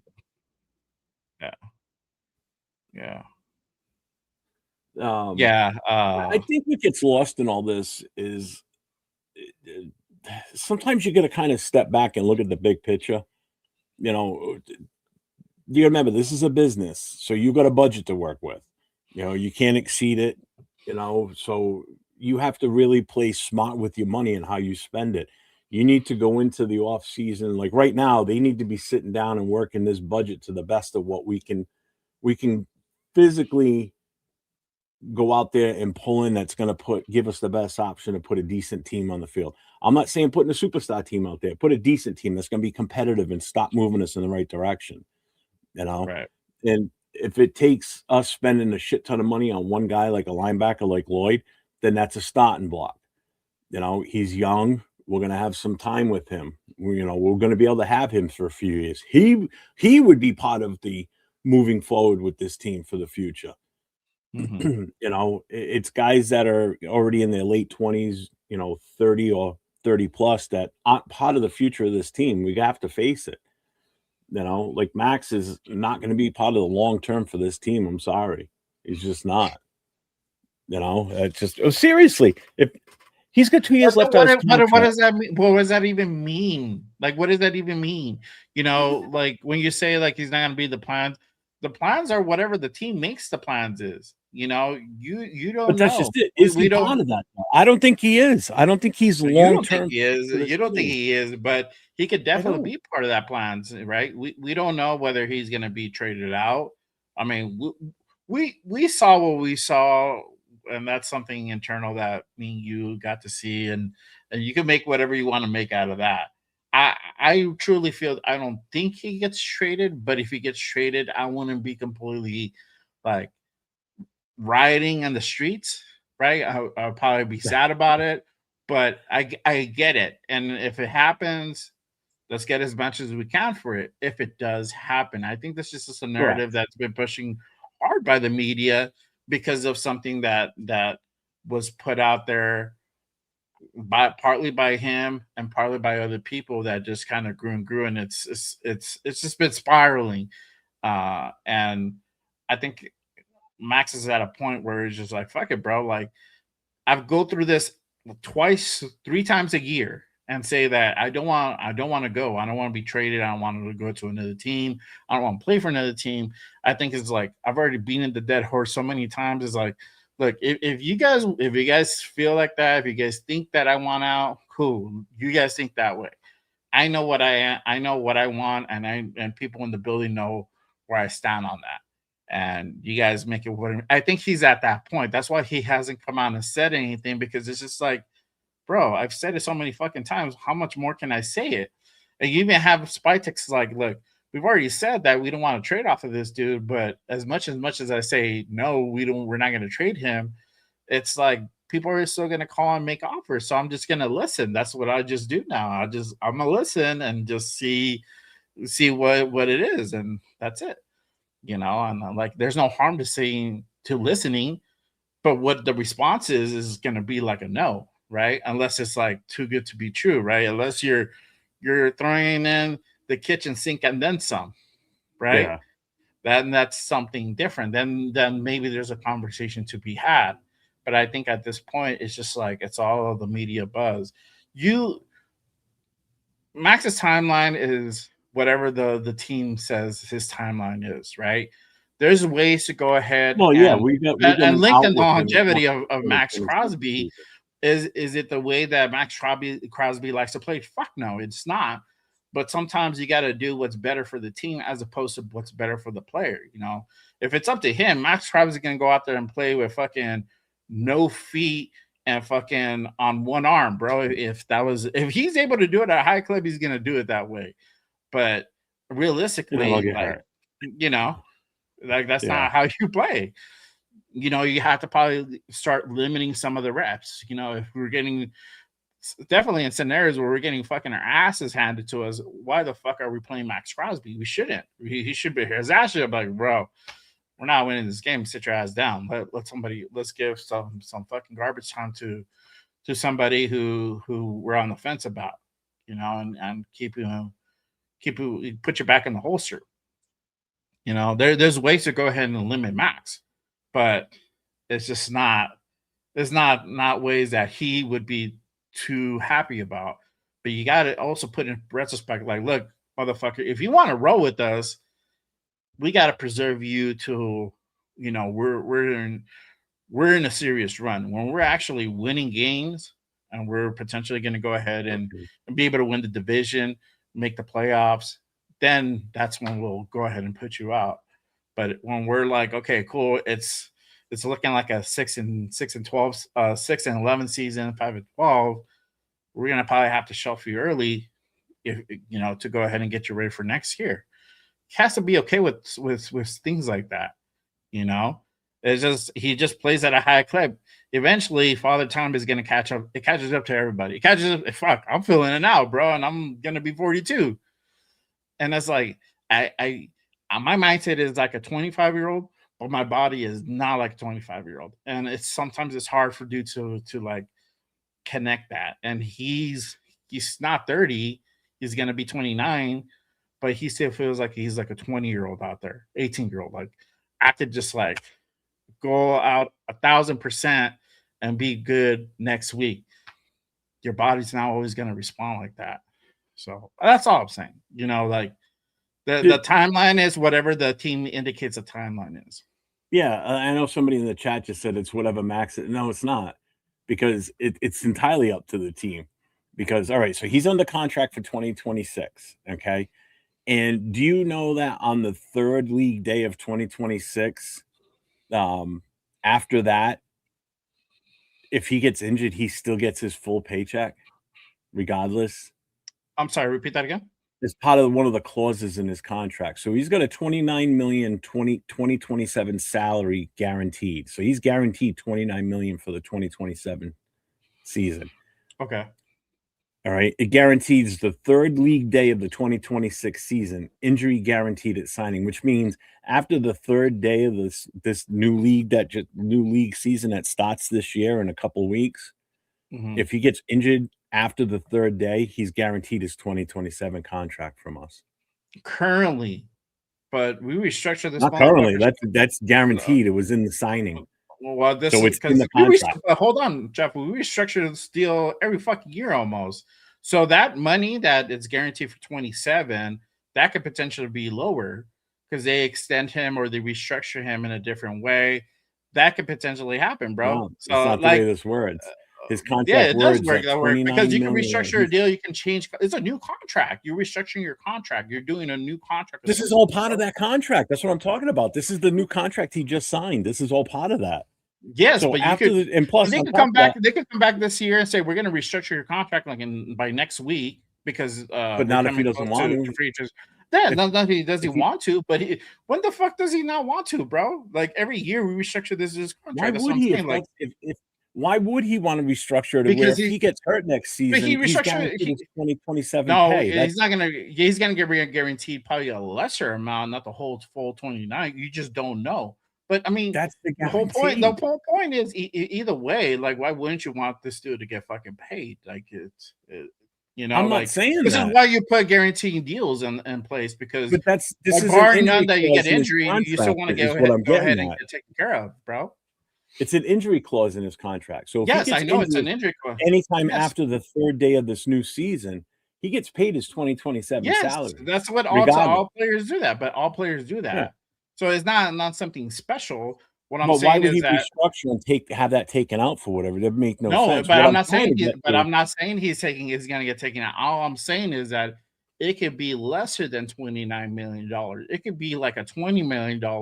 It could be $18 million. We don't know because the thing is when they restructure it, it's always team friendly, and he's done it so many times. It's almost every year where they actually restructure his contract to be team friendly, because they're pushing that money towards, they're pushing that money back and putting it towards the season to go ahead and get a player or whatever. This is what they do. Like we've done this for him so many times. That's why we're able to go ahead and increase our salary cap, because we restructure him to make it team friendly. We did that last year with Christian Wilkins. We restructured him and we're able to get a little bit more money, and we're able to go ahead and get some of these other players. We didn't get good players, but that's a fucking front office issue. But that's what they did. They restructure guys like that to get more money for the current season, and then they'll push it back for the following season. So they can do that next season. They can restructure them like, hey, you know what? We're going to re-sign you. We're going to push that money. We're going to make that little guarantee a little bit less. You're still going to get paid, but we're going to take some of that 29 and put it for this, because this is what we want to do on defense, or this is the guy that we're looking at, or yada, yada, yada. So that could happen. So you're saying he restructured his contract in the past? Where? Yes. Multiple times. Okay, so I see initially he signed a 4-year contract on May 2nd, 2019 for $3.3 million. That's his rookie. And then the next, anything to do with his contract, he signed a 4-year extension on March 11th, 2022 for $94 million. The only change he did to his contract until recently was he converted $10 million of roster bonus into signing bonus, clearing 7.5 of cap for the Raiders on March 11th, 2023. The next thing, anything to do with his contract, was on March 5th, 2025, when he signed that 3-year, $106 million bonus. That's the only thing he's ever done with his contract. This shows all the breakdown of everything that he's either gotten in salary and any fines that he's ever paid in his entire career, which he's got a lot of fines. But what I'm saying, like, they can restructure it. He's only restructured once. No, and that was just I'm pretty sure it's restructured multiple times, bro.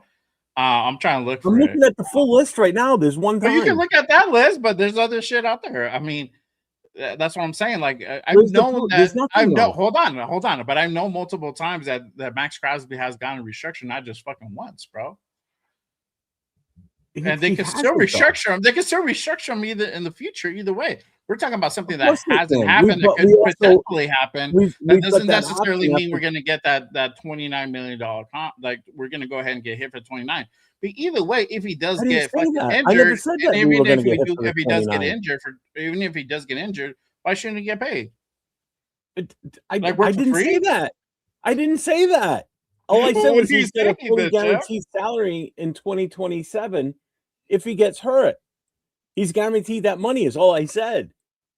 Yes. That's part of it if it happens after the third league day. So if he gets hurt prior to, then that's not guaranteed, is what I'm getting at. So he's guaranteed that money no matter what for the 2027 season. After the 2027 season's over, we have an out where we don't have to keep him. And we take a 0 dead cap hit. Because his 2028 and 2029 season are optionals. Yes, but that will most likely not happen unless like something, either they're willing to go ahead and bring in somebody else, or they're going to let him go ahead. This is what I'm getting at. And he wants to go ahead and go out to like, hey, I want to go ahead and test the market. That's a different thing, you know. But either way, they can restructure it. They can restructure or extend him or whatever. It's a perfect opportunity to try and see what you can get for him in a trade, because he's got such a team-friendly contract. The team that they would only be on the hook for his 2026 season for $35 million. That's his pay, 35.7. So they would only be on that for that. Then after next year, his dead cap space is 0. So if it doesn't work out and they cut him, it doesn't cost them a damn thing to get him out of there. And if they keep that current contract, they can walk away from it after a full season or 2 seasons. Put this contract up, because I don't know. You're just saying that we could get out of the. I mean, look, at one point he's going to be a free agent 2030. All right, this is Maxx Crosby's contract, so everybody knows. But he's only guaranteed with us for 2 years, 2026 and 2027. We have to pick that option up No, to he's keep him. guaranteed until. I mean, yes, contract wise, yes, he's guaranteed until We can walk away after the 29. 2027 season and it costs us nothing, but we get nothing is what I'm getting at. That's what I'm trying to get to here, is the fact that if we're going to do anything with him, now is the time to do it. Because after that, we what do we when because this is the time to do it, because if a team doesn't work out with him, they can walk away and it costs them nothing for the 2027 season. They won't get much, they were not going to get anything in return, but they can walk away. Hold on, That's let me why see. it's such a value. That's one of the biggest values added to him being traded, is because of that. That team-friendly contract is huge. You're on one season hit for him, and that'd be 2026. After that, it's sailing after that. Because look at it, drops from 35 to 29. That in itself is a big difference. Yeah, it drops to 29 next year. But even his cap hit goes down from 35 mil to 29. Yeah, still 29 million is not chump change either. No, Yeah. So, but he's there's no still guaranteed money. he's still God. no, I'm just saying, like, he's still contracted with us to 2029. I know what you're saying, but my thing is also my thing is also this. You've already know that they can extend him, because we get through the situations where, like, once that time starts coming up where the guarantee money is going to go ahead and get run out, we go into this whole, like, let's extend him. Let's extend him. Why are you extending him? Because you're trying to go ahead and get that guaranteed money, right? And if the team, again, this goes back again to my main argument, is like, if the team wants to go ahead and keep them, that's their timeline. There's no specific timeline. Like, there's not like, oh, there's not on the Raiders timeline. I'd like, what does that mean? Like, yes, he's gonna get older, yes, but if the team wants him, then he'll be here. So my thing has always been this. My thing is if they're gonna move off of him, cool. I'm not.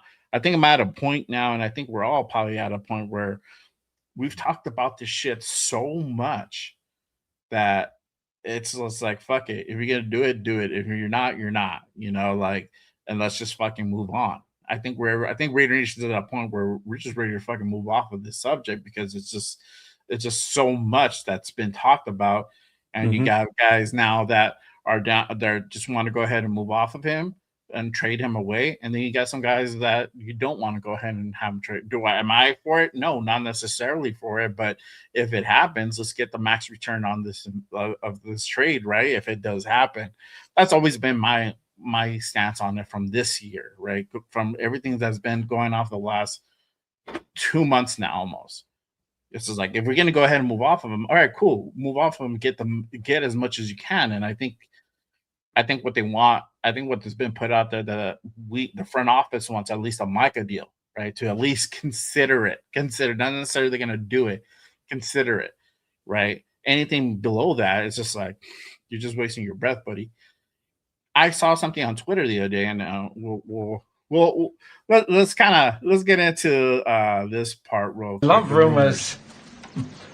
Facts can be so misleading. Were rumors true or false are often revealing. I love that movie. I know. I love that movie. Awesome fucking movie. I saw something the other day where literally, I think it was yesterday, that somebody put out there, and that there were supposedly the Detroit Lions were ready to go ahead and put up the Micah deal. They were willing to go ahead and, I think, give up 2 firsts and a player for that. Let me see if I can find that real quick. I feel like I may not have responded to it, but I think I just saw it and I was just like, oh fuck, this is crazy. 1 second. I'm gonna go ahead and try to find it to give it context. Let's see. Rick says Max restructured his contract 23 and 24. There you go. All he did in 2023 was convert a roster bonus into a signing bonus. That's not restructuring. That's all he did. So it doesn't word right. All he did was just take the signing bonus, a roster bonus, and turn it into a signing. That's all that was done. I'm gonna put this up real quick. We got so off topic. All right. But it's not. Let me take this down real quick. All right. So this is a post that was put out. These guys cover the Lions, the Detroit Lions. There's just another podcast just like me, you are, right? They put out a tweet saying that the Detroit Lions and Brad Holmes were willing to go ahead and meet the trade demands of the Raiders for edge Maxx Crosby per their podcast. The deal was for 2 firsts before talks ended.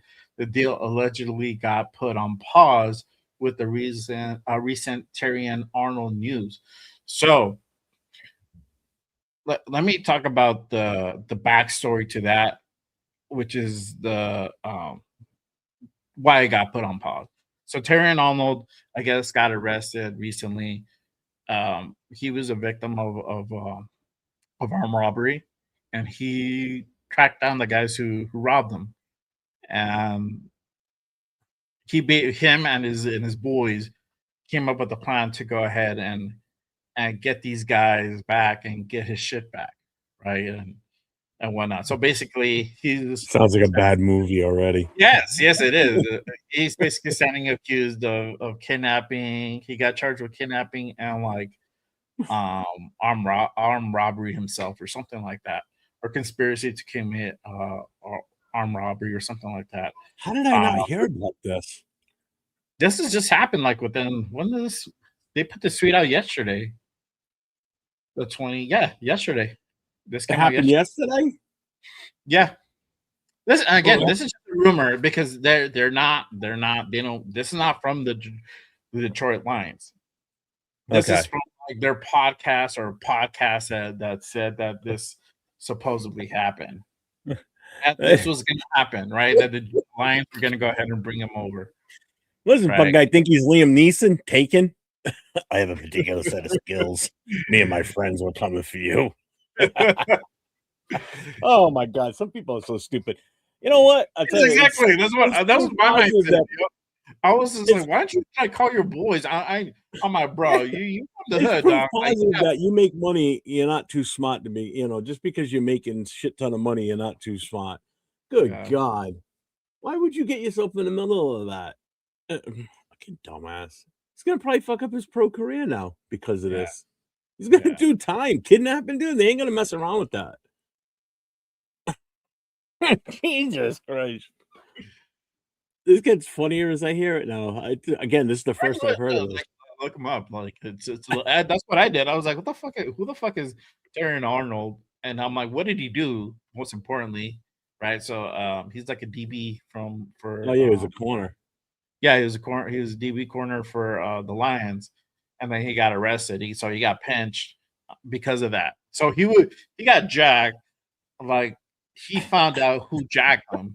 I'm reading the article now. All his boys up, yo, we need to go ahead and bust a mission. We need to do X, Y, and Z, right? And dude, this happened in Florida. Oh, he's screwed. They ain't gonna screw around down there. You think he has his lawyer for sure, bro? Damn. If this would have happened up in Detroit, he might have got a little bit easier off on this. But Florida, man, Florida is a definite FAFO state. Fuck around, you're gonna find out, man. They don't think. Wow, why would you kill your career, man? Good God. Yeah. So this is the supposedly trade scenario that they were gonna meet the stipulation of the Raiders of giving 2 firsts for Max, right? I think what the Micahs was like 2 firsts and a player. Yeah, from what I remember. So this is not even technically the Micah deal.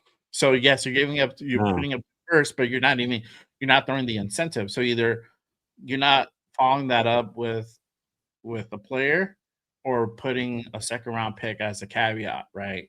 To be able to go ahead and get yourself a player either this season or next season.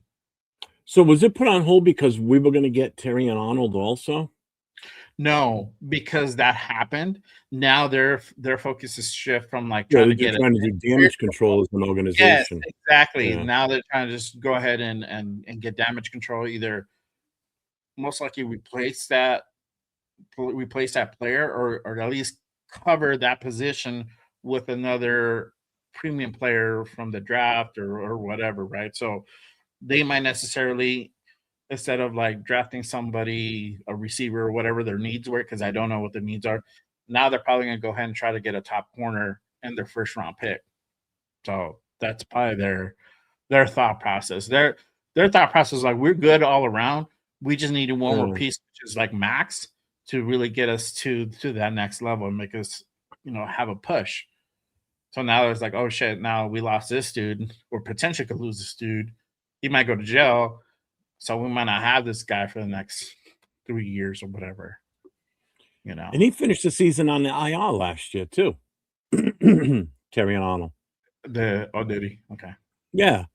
Yeah. So in week 9 against Minnesota, he recorded his first career interception. He appeared in 8 games, 7 starts for the Lions. According, on December 1st, 2025, he was placed on injury reserve due to a shoulder injury that required season-ending surgery. So he ended on the IR and had surgery on top of that. Yeah. His Crazy. current residence should say the jail that he's in. It doesn't even mention anything on Wiki as far as like that incident, and probably because it's just happened. Yeah, you got to go to like Twitter. Oh yeah, it was like less than 24 hours ago. It said. Yeah. He's linked to armed robbery and kidnapping. You moron! Oh, this happened earlier this month. They're saying they just got him now. Yeah, this was recent. That's why like the deal got put on hold. Supposedly. So here's this. Supposedly. Right. So he's linked to an alleged armed robbery and kidnapping incident earlier this month in Tampa, Florida, after the Airbnb he had rented nearby was burglarized twice.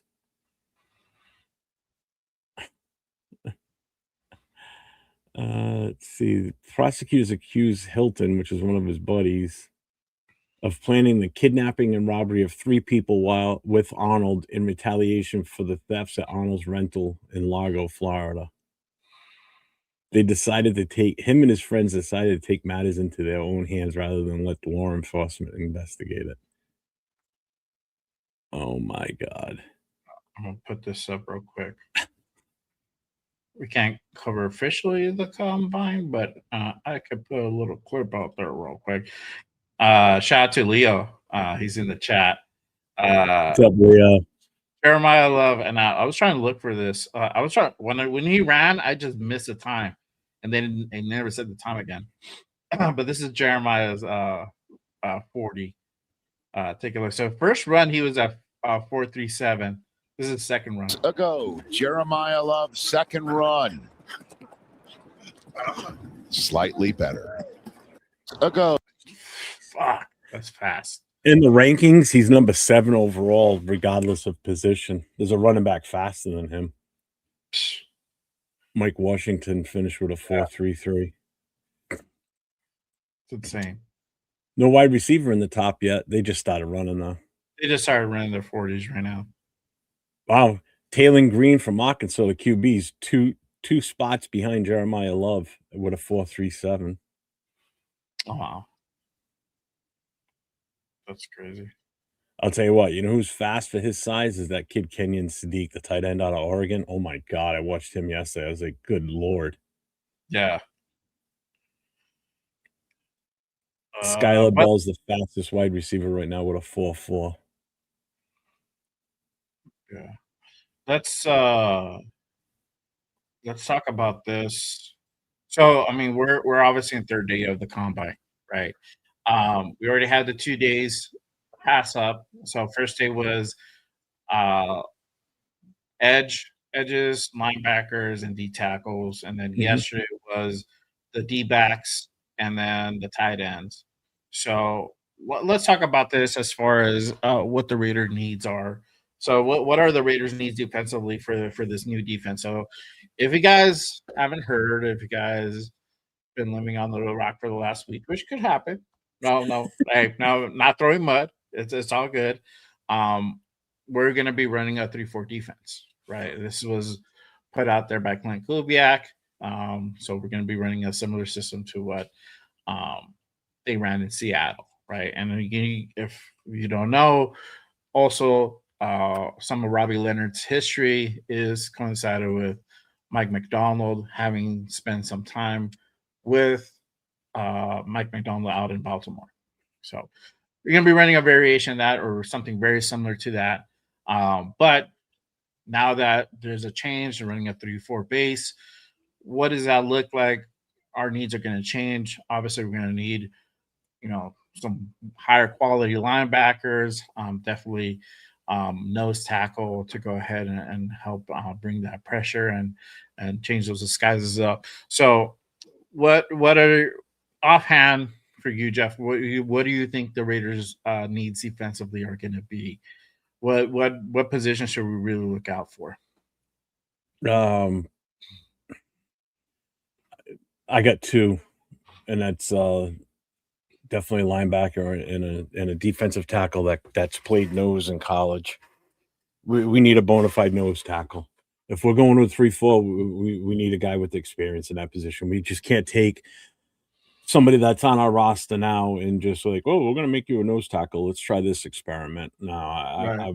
we need somebody that's either coming as a free agent that's played it in whatever system they were in that's good, and or we need to find one in the draft. Yeah, Yeah. exactly. We need a space eater, like Rick said. You need somebody that's gonna plug up that middle and can handle double teams. Then in some cases, triple teams. Anything that's gonna plug those A gaps up. That's your job, you know? Yeah. And if it And means turning the center and plugging the A gap on that side and you swinging your ass out and plugging the other gap with your ass and let your defensive ends and linebackers do their job, then so be it. You're cannon fodder when you're a nose tackle, plain and simple. Whereas you hit, smash. That's all it is. all right. And let me put this up real quick. So the Raiders also met with um defensive He's line one D of the ones I tackle wrote down. Lee Hunter I got a this week list. as well. Oh, you have a list? I wrote as I was watching it the other day. I wrote a list down of guys that I was kind of paying attention to, and the guys that I thought were doing a decent job. He's one of them on there. Yeah. Him and his buddy from Texas Tech, Oneidem. Yeah. Yeah, I got Proctor, Hunter, Durant, Jackson from Florida State, and Oneidem. Those are the defensive line I was kind of watching. Yeah. Here, let me pull up. Yeah, exactly, Rick. We need a guy with a big fat ass like Saragusa. Yeah. There you go. Seriously. And we have needed a nose tech. We haven't really been strong on that aspect. To be honest, I like Cassius Howell. Cassius Howell was had a pretty good performance yesterday. The other day, Is he down as a linebacker? I think Because they I got have him written down too on a linebacker list. they have I think they have him as edge, bro. Do they? Let me go Have him back as here. edge. If it's D tackle. Oh yeah, okay, yeah, I got more then. Yeah, I do have Howell written down. I have Rieger or Rieger. That kid kind of impressed me watching him run around. The kid from Wisconsin, edge rusher. Gums was another one, and then I like and what's his Howell. name? Romello Height. I like Romello And Height a David lot, Bailey. bro. Bailey was the other one from Texas Tech. Bailey was really good too, bro. Yeah. And then I had 8 obviously for linebackers. I had Styles and Reese. The thing with Styles, bro, I think he fucking had a great combine. Yeah, It was and phenomenal. Rodriguez too. I think Yeah, Rodriguez I had a think good one too. Rodriguez is gonna be some.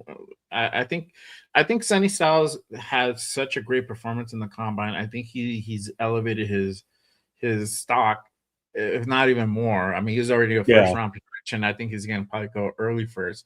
I don't think he's gonna be in somewhere where we can go ahead and get him unless we trade back, right, and have multiple firsts. But if, let's say, for all intents and purposes, they're gonna Omar go Cooper's running as right now for Indy. yeah. Um, let's say if everything goes as projected, they're gonna go ahead and get Fernando. So it's gonna be realistically a second where we get a high value defensive pick. I don't know. I like, obviously I'm a little bit biased, but I like Jacob Rodriguez. Um, there's some other guys that kind of stood out. Lawrence, Malachi Lawrence from USF. I liked him. Uh, that could be another potential guy. You're We talking can. linebacker, right? He's listed as edge. Yeah. Yeah. Like when I was watching it when they were doing the linebackers, it was funny because they were talking about yeah, Cooper just ran a 4.47.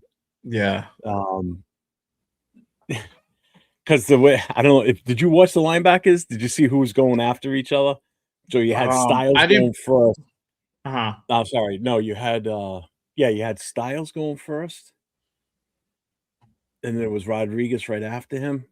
Yeah. Or it was Reese, and then all I know is Jacob I think it Rodriguez was was behind Reese. one of them. I think it was Reese, Sonny, and then Jacob. I Yeah, think and that's how it because they went, were just right? the way they were going in that order, um, Rodriguez had a great combine.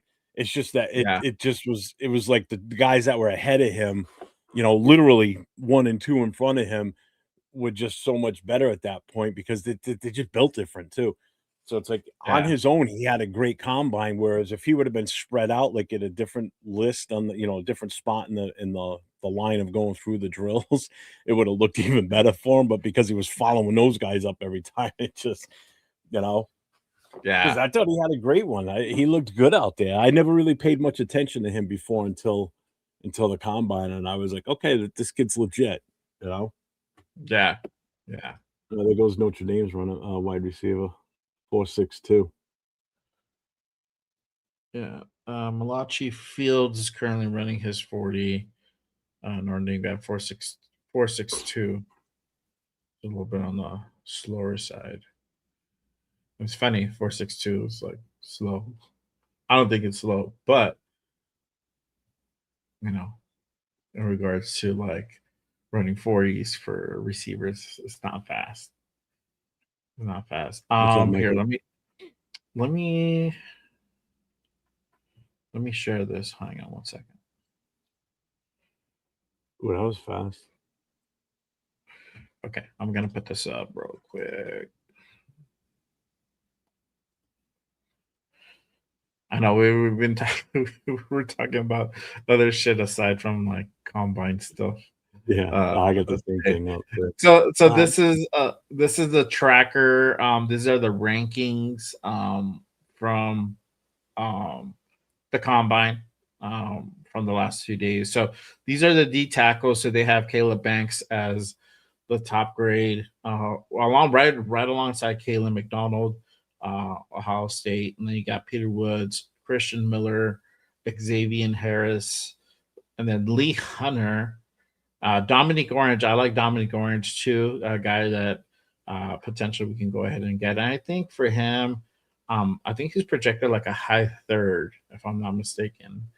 Um, then you got Albert Regis, Demonte Capehart, Brandon Cleveland, and then Daryl Jackson, Chris McLennan, Denote Corleone, uh, Grayson Helton, Zane Durant, um, Deshaun Benny. The list goes on.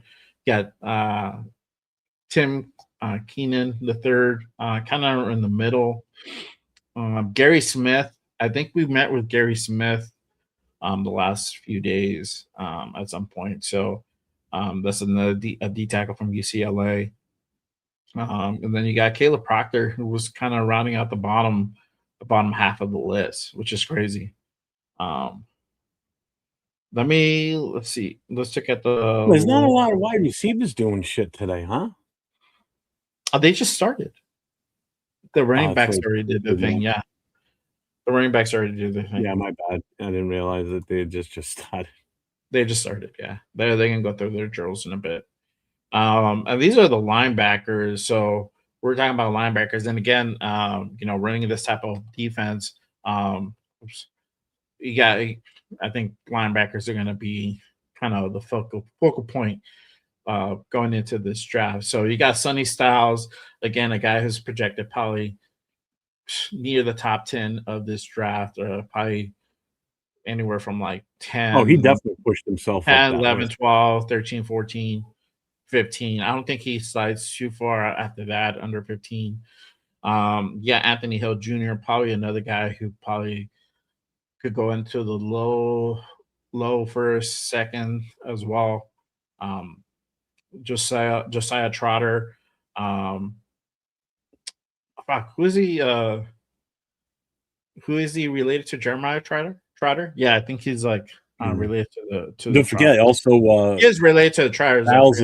Styles' brothers in this is a safety too. Lorenzo. Yes, he did pretty. He actually good looked pretty good too. He looked pretty good too. I want to be mad at him either. You got Jacob Rodriguez rounding out like the top 5. Jake Golday, as well from Cincinnati.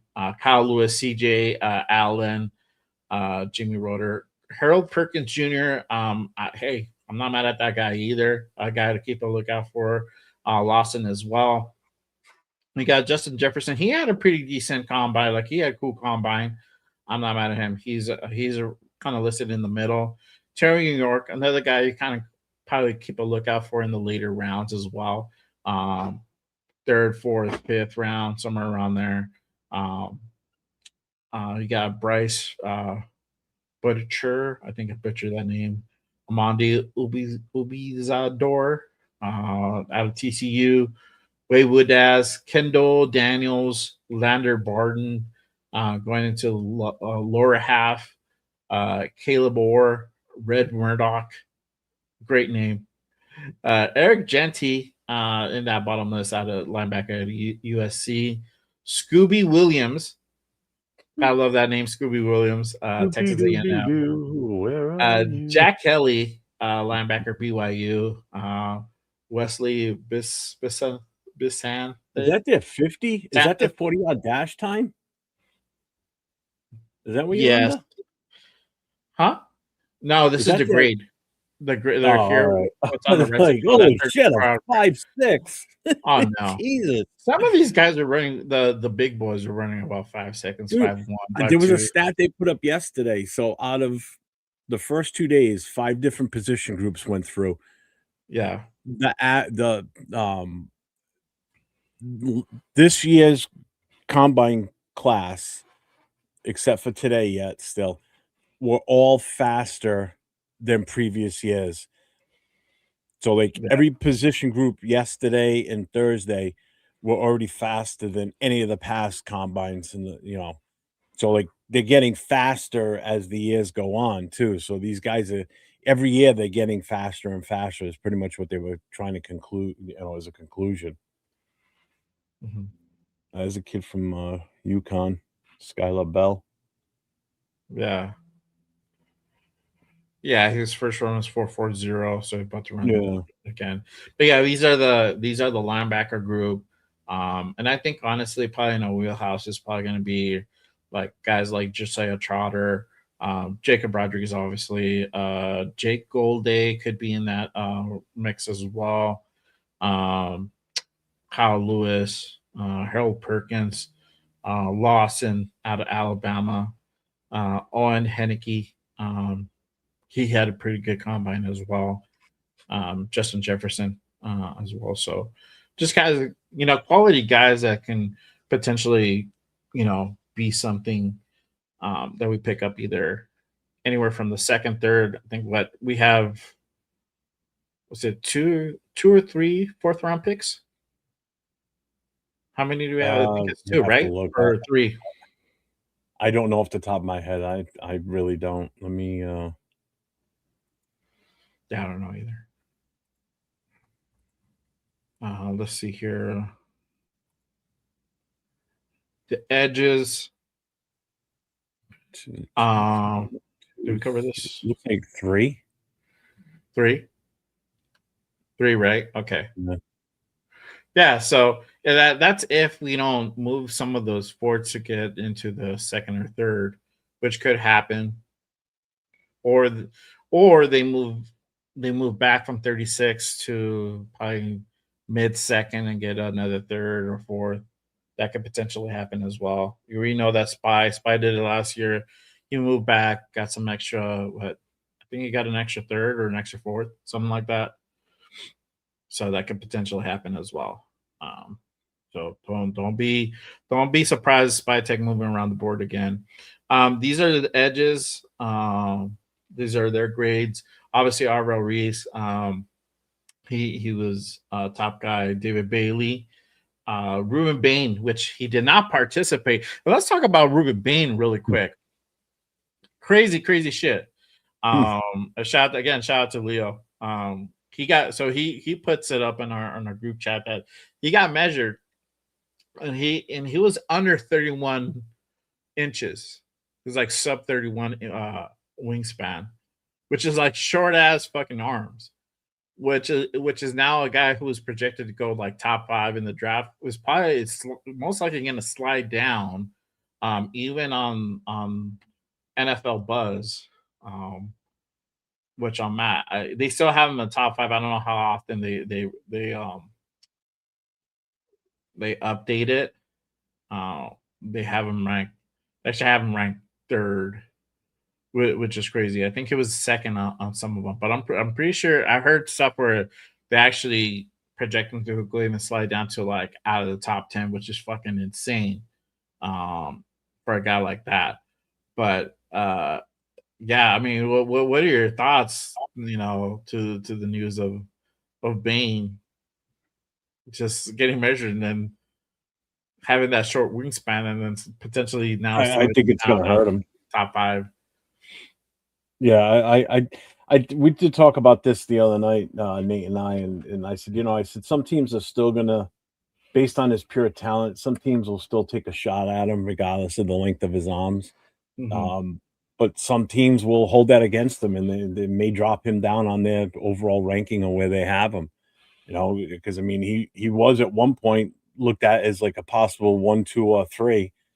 It'd be a crapshoot between who you take in those 3 positions, possibly 4th if you include Caleb Downs in that group. And that group was, in my opinion, would have been like a Mendoza,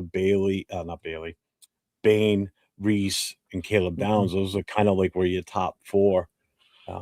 I think Bain falls out of that top 4 now. I really do. That could cost him. Like I said, if a team wants him that bad and trusts his ability, they'll go for him regardless. They're not going to let that hold them back.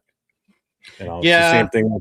It's the same thing with Will Campbell last year from the Pats. Yeah. They still took a flyer on him. It hurt them in the long run.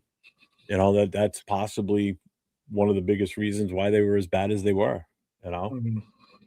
Yeah, I mean, I think in this scenario, I wouldn't have them take my measurements. I'd have been like, cool, I'm gonna do the interview. That's it. I'm out. I dip and I'm out. Do my interviews. I'm out. Boom. Later. Because then you have a scenario like this where like, fuck, now you have short ass arms, and because of his style of play, I think his style is more power, not so much the speed, right? Now it takes into kind of effect, and teams might hold back, and now you're seeing that effect where he's sliding, could slide 4, 5, 6, 8 spots, potentially out of the top 10, which is crazy, which is fucking insane. So, yeah, it's just like this and I keep saying this combine is just not designed to in the favor of the players. That's why you have pro days. The pro days are with the teams, with their respected collegiate teams, and they put on a showcase and do certain drills and whatnot. Oh, so you Highlighting mean their so the pro attributes. days cater to the player? Well, the They, combine is catered to they the set it scout. up so they don't make mistakes. That's why You we still can can have make this argument mistakes. all day. You can make mistakes in a pro day too.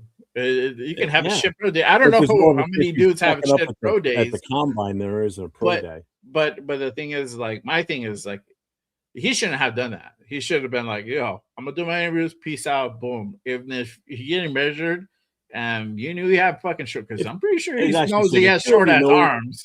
Yep. If you already Get know in the yourself that that's going to be a stickler for people, or for scouts and owners and coaches and GMs, then why would you subject yourself to that and have yourself measured? You already know you're not going to compete. So if you know you're not going to compete, just show up there, do the interview, and say, "All right, I'm out. Boom, bye. I met with everybody.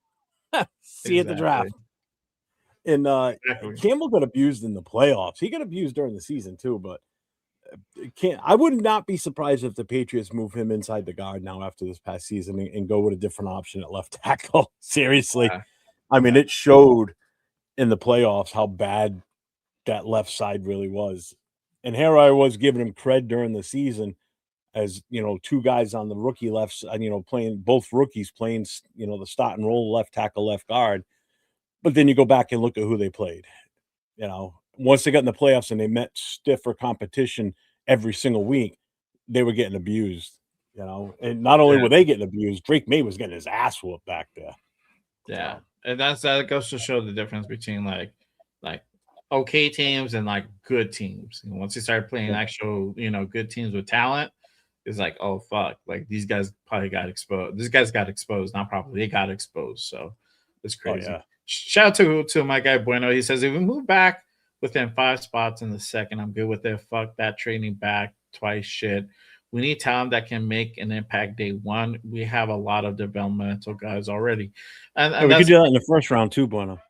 I know, but I doubt that happens. I highly doubt that happens. You can go and get it. If you move back like 5 spots, 8 spots into that middle second, you're still getting quality players. But you're picking up that extra draft capital on top of that, because you're probably going to get comped maybe a fourth, probably maybe a third. It just depends. It just depends the scenario on the team that it's in question. So a lot of moves can potentially happen there. If they feel like they need to jump over another team to go ahead and get the pick that they want, they can be desperate enough to go ahead and offer something. So I'm looking towards that for sure. Let me round out this list, and then the corners that take more and more comments. So we talked about Bain, Kedrick Falk, Akeem Messador. He top 5 on there. Zy Young, a guy to go ahead and keep a lookout for. That might be more in our wheelhouse. I mean, these two guys are in our wheelhouse as it is. I think Akeem's going to be going like mid to high second. Zy Young probably around the 3rd round, maybe 4th, but I think 3rd round is going to be more realistic. Ashish Howe had a pretty good combine as well. Gabe Jacas, another guy to kind of look out for. Our Mason Thomas, he had a pretty good combine. He was a solid. The other guys had better performances, but I think he's solid, a guy to go. So kind of keep an eye on as well. You got Derek Moore, Crayon Crawford out of Auburn, Josiah Josephs, Malachi Lawrence, kind of in that middle group. Got to kind of keep an eye out for. I think Muramela Height should have gotten a higher grade, but maybe I'm a little bit biased. I don't know. I like all those Texas Tech defensive guys. I think they're all I don't think you can go wrong with any of those Texas Tech guys, to be honest. Yeah, exactly. They're insane. Yeah, and I think the only one that might, I don't know. I mean, I've seen mixed reviews on how Hunter did yesterday, Wednesday. Like I've seen some saying that he had a really good day, some saying it was not impressive. But I don't know. Yeah. I thought he did okay from what I saw. Yeah, combine's one thing. You got to kind of go back and watch like the Senior Bowl. See how these guys did in the practices leading up to and the game. See what these guys are going to do at their pro days too. Obviously, Yeah, exactly. you know? Yeah. Don't get me wrong. I like the pro days. There's no two ways about it. The pro days definitely help, but I still think everybody should compete in the combine. If you're invited to the combine and you choose not to, that should be a requirement to get drafted. I'm sorry. Why should you get special treatment over everybody else, whether you think you're going number one or not? Look at Shador. Shador thought he was going to go number 1 or 2 last year, or number 1, and didn't get picked. Shador was a whole different other scenario. But still, he didn't do anything that day. That could have changed people's opinions if he would have gone out there and done something.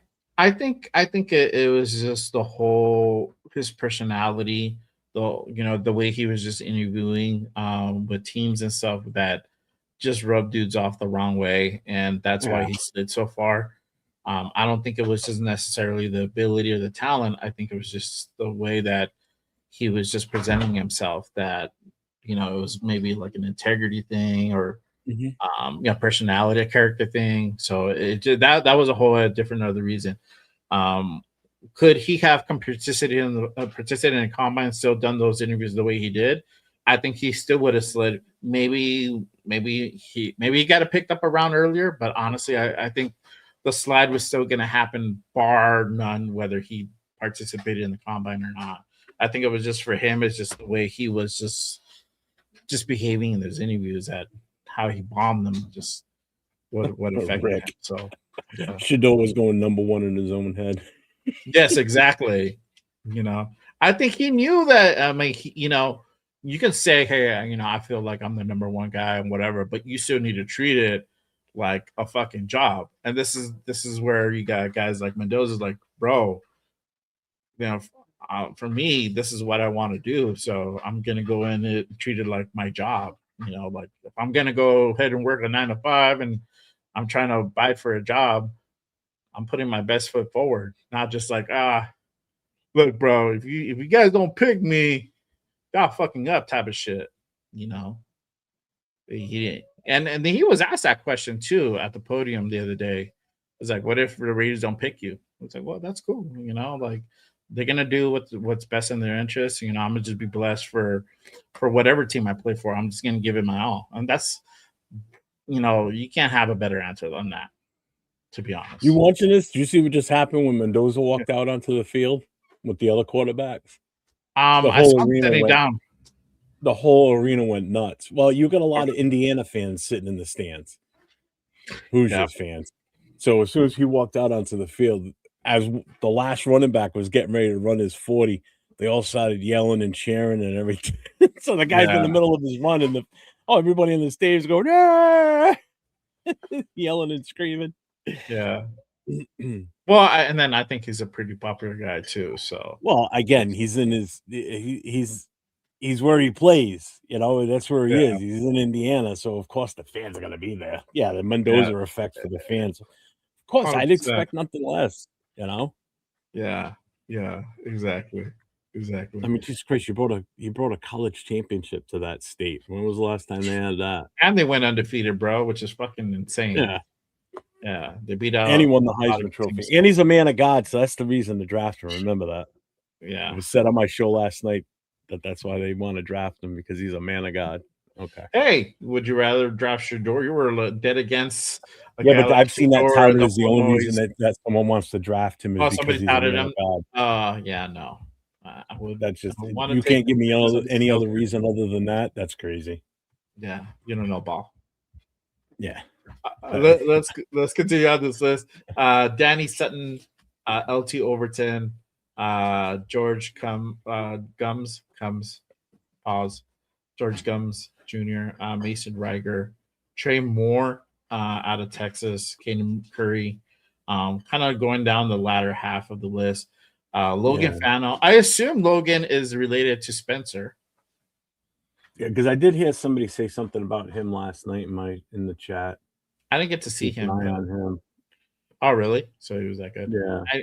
Yeah, and this is the thing, like I was trying to watch the combine and like work and like take care of the kids. It was kind of hard to pay attention all the time. And Oh, I'm sure. I I can have my only headphones imagine. and I'm trying to listen in, and I'm like, it's also I need the visual part for me. I need to see these guys perform. Aiden Hubbard, Jack Pyburn, Max Levin, um, Quintavious Hutchins out of Boston College, kind of running out the latter half.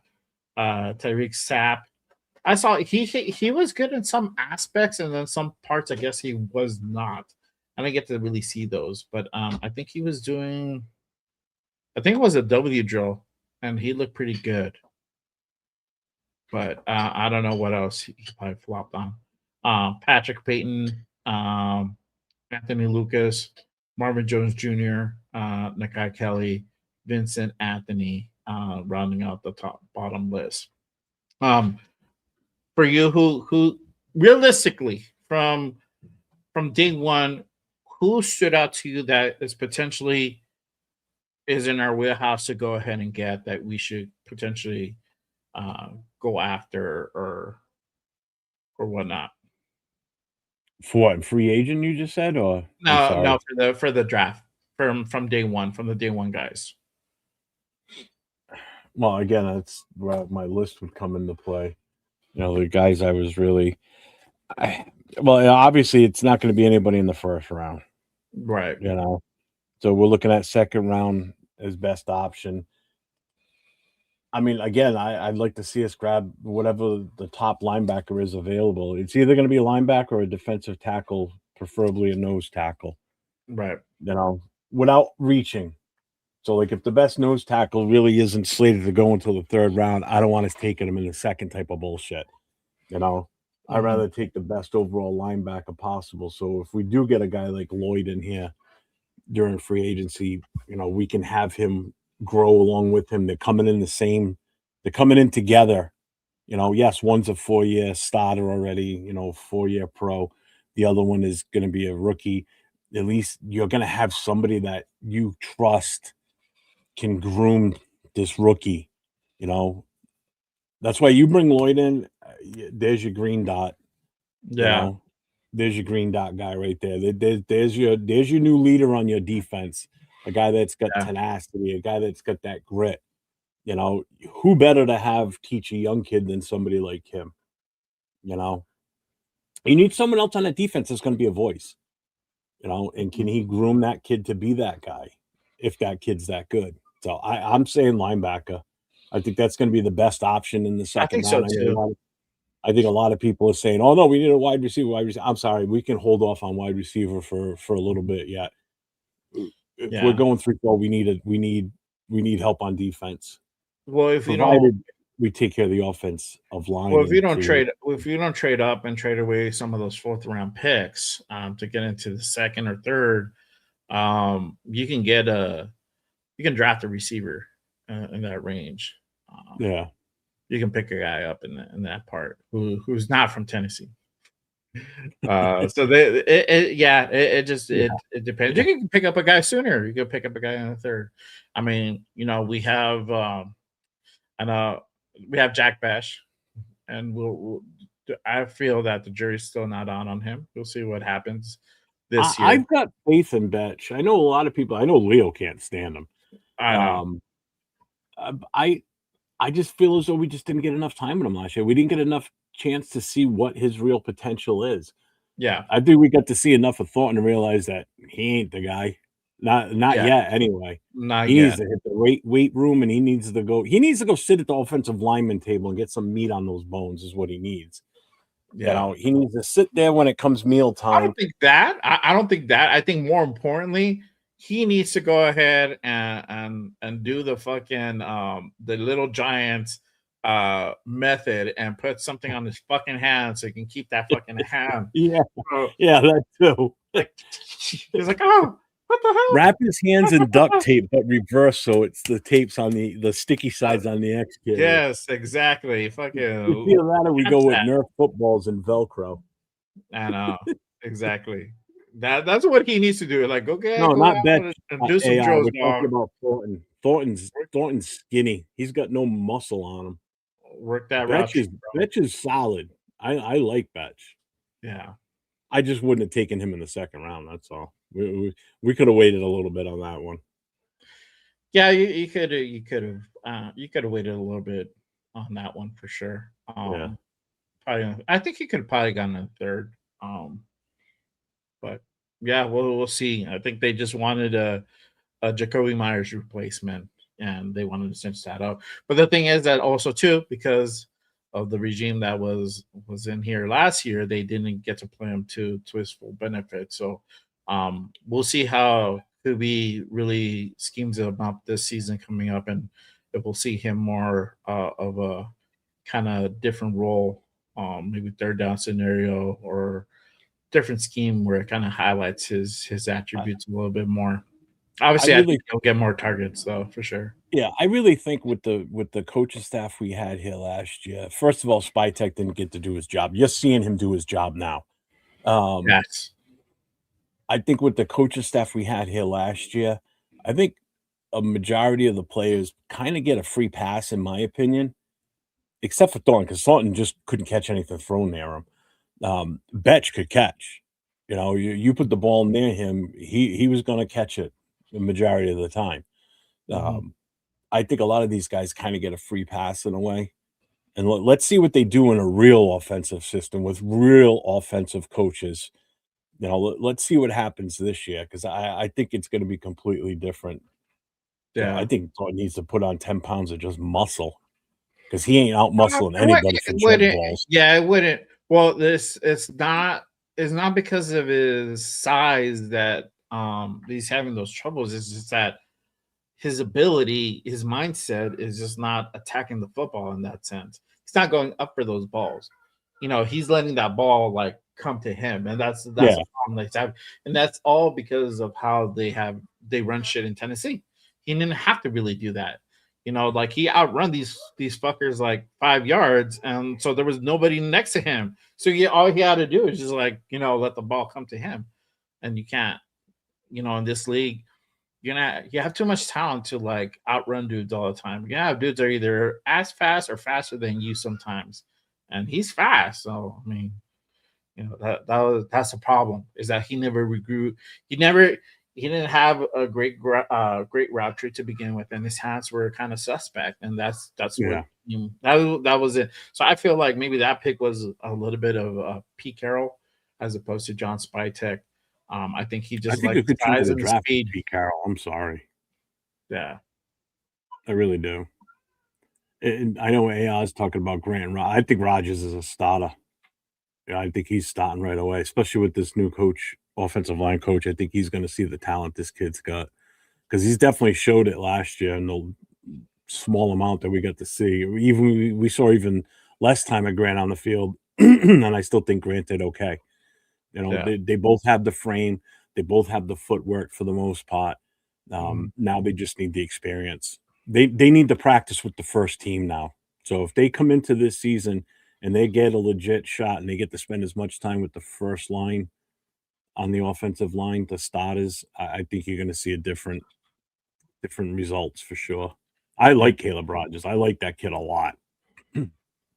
I agree for sure. Zachariah Branch just did his drill right now. Man, he looked fucking good. We just met with him. There's Casey Concepcion. Somebody asked about him. I think I'm a couple seconds behind you. God damn, yeah, there you go. Throw on him. Holy shit. Yeah, this kid's like mid to late first. But Zachariah Branch, I think he's a great nephew of Cliff Branch. I thought I heard someone say that. Yeah, he's like the great nephew of Cliff Branch. That's a guy to keep a lookout for. He might be I think he's in our wheelhouse for us to potentially pick him up. And if we get a receiver, I'm not mad at that for sure. Afakasi, I think Grant will start?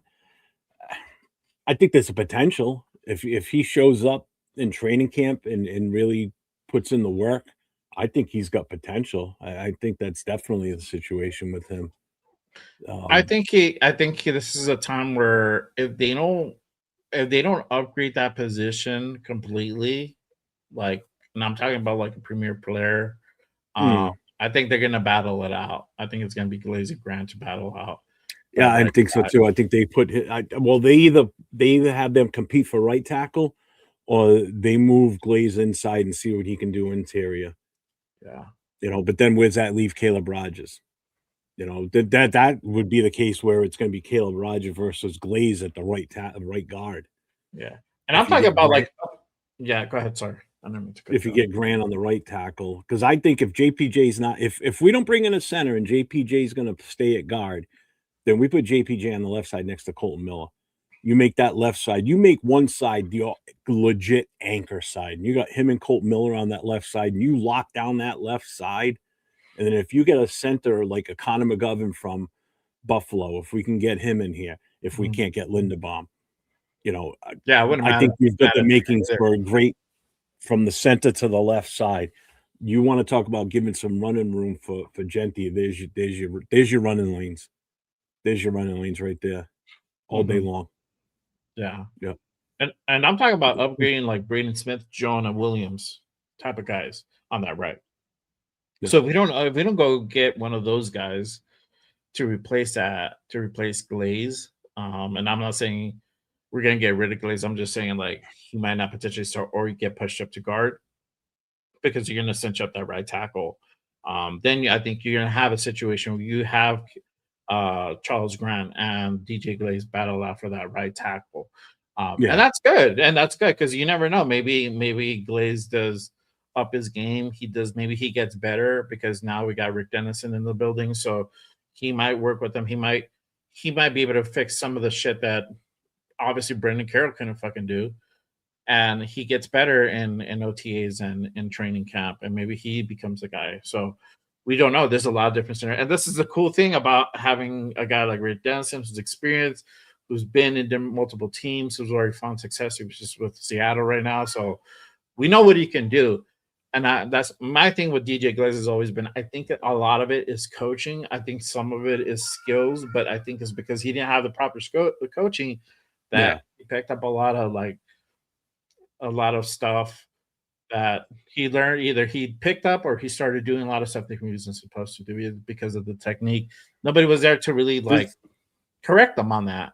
You know, No. they had Philbin I doing mean, you had something else, Spytek trying to play offensive line coach at one point, and that's and not his Philbin was job. doing He's Philbin was up in the box doing like fucking helping out with the coordinator with fucking what's his name up there. So they like but they didn't have there's anybody really to correct stuff. no. Yeah. There's two guys on this team they have to sit down and have a serious heart to heart with, and put these two guys' minds at ease, and that's Glaze and JPJ.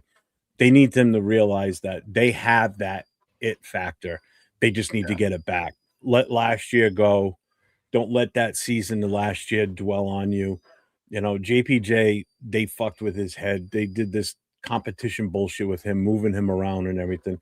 They gotta correct that with him. They gotta get him back in the right frame of mind and give this kid the confidence back. Glaze, same thing.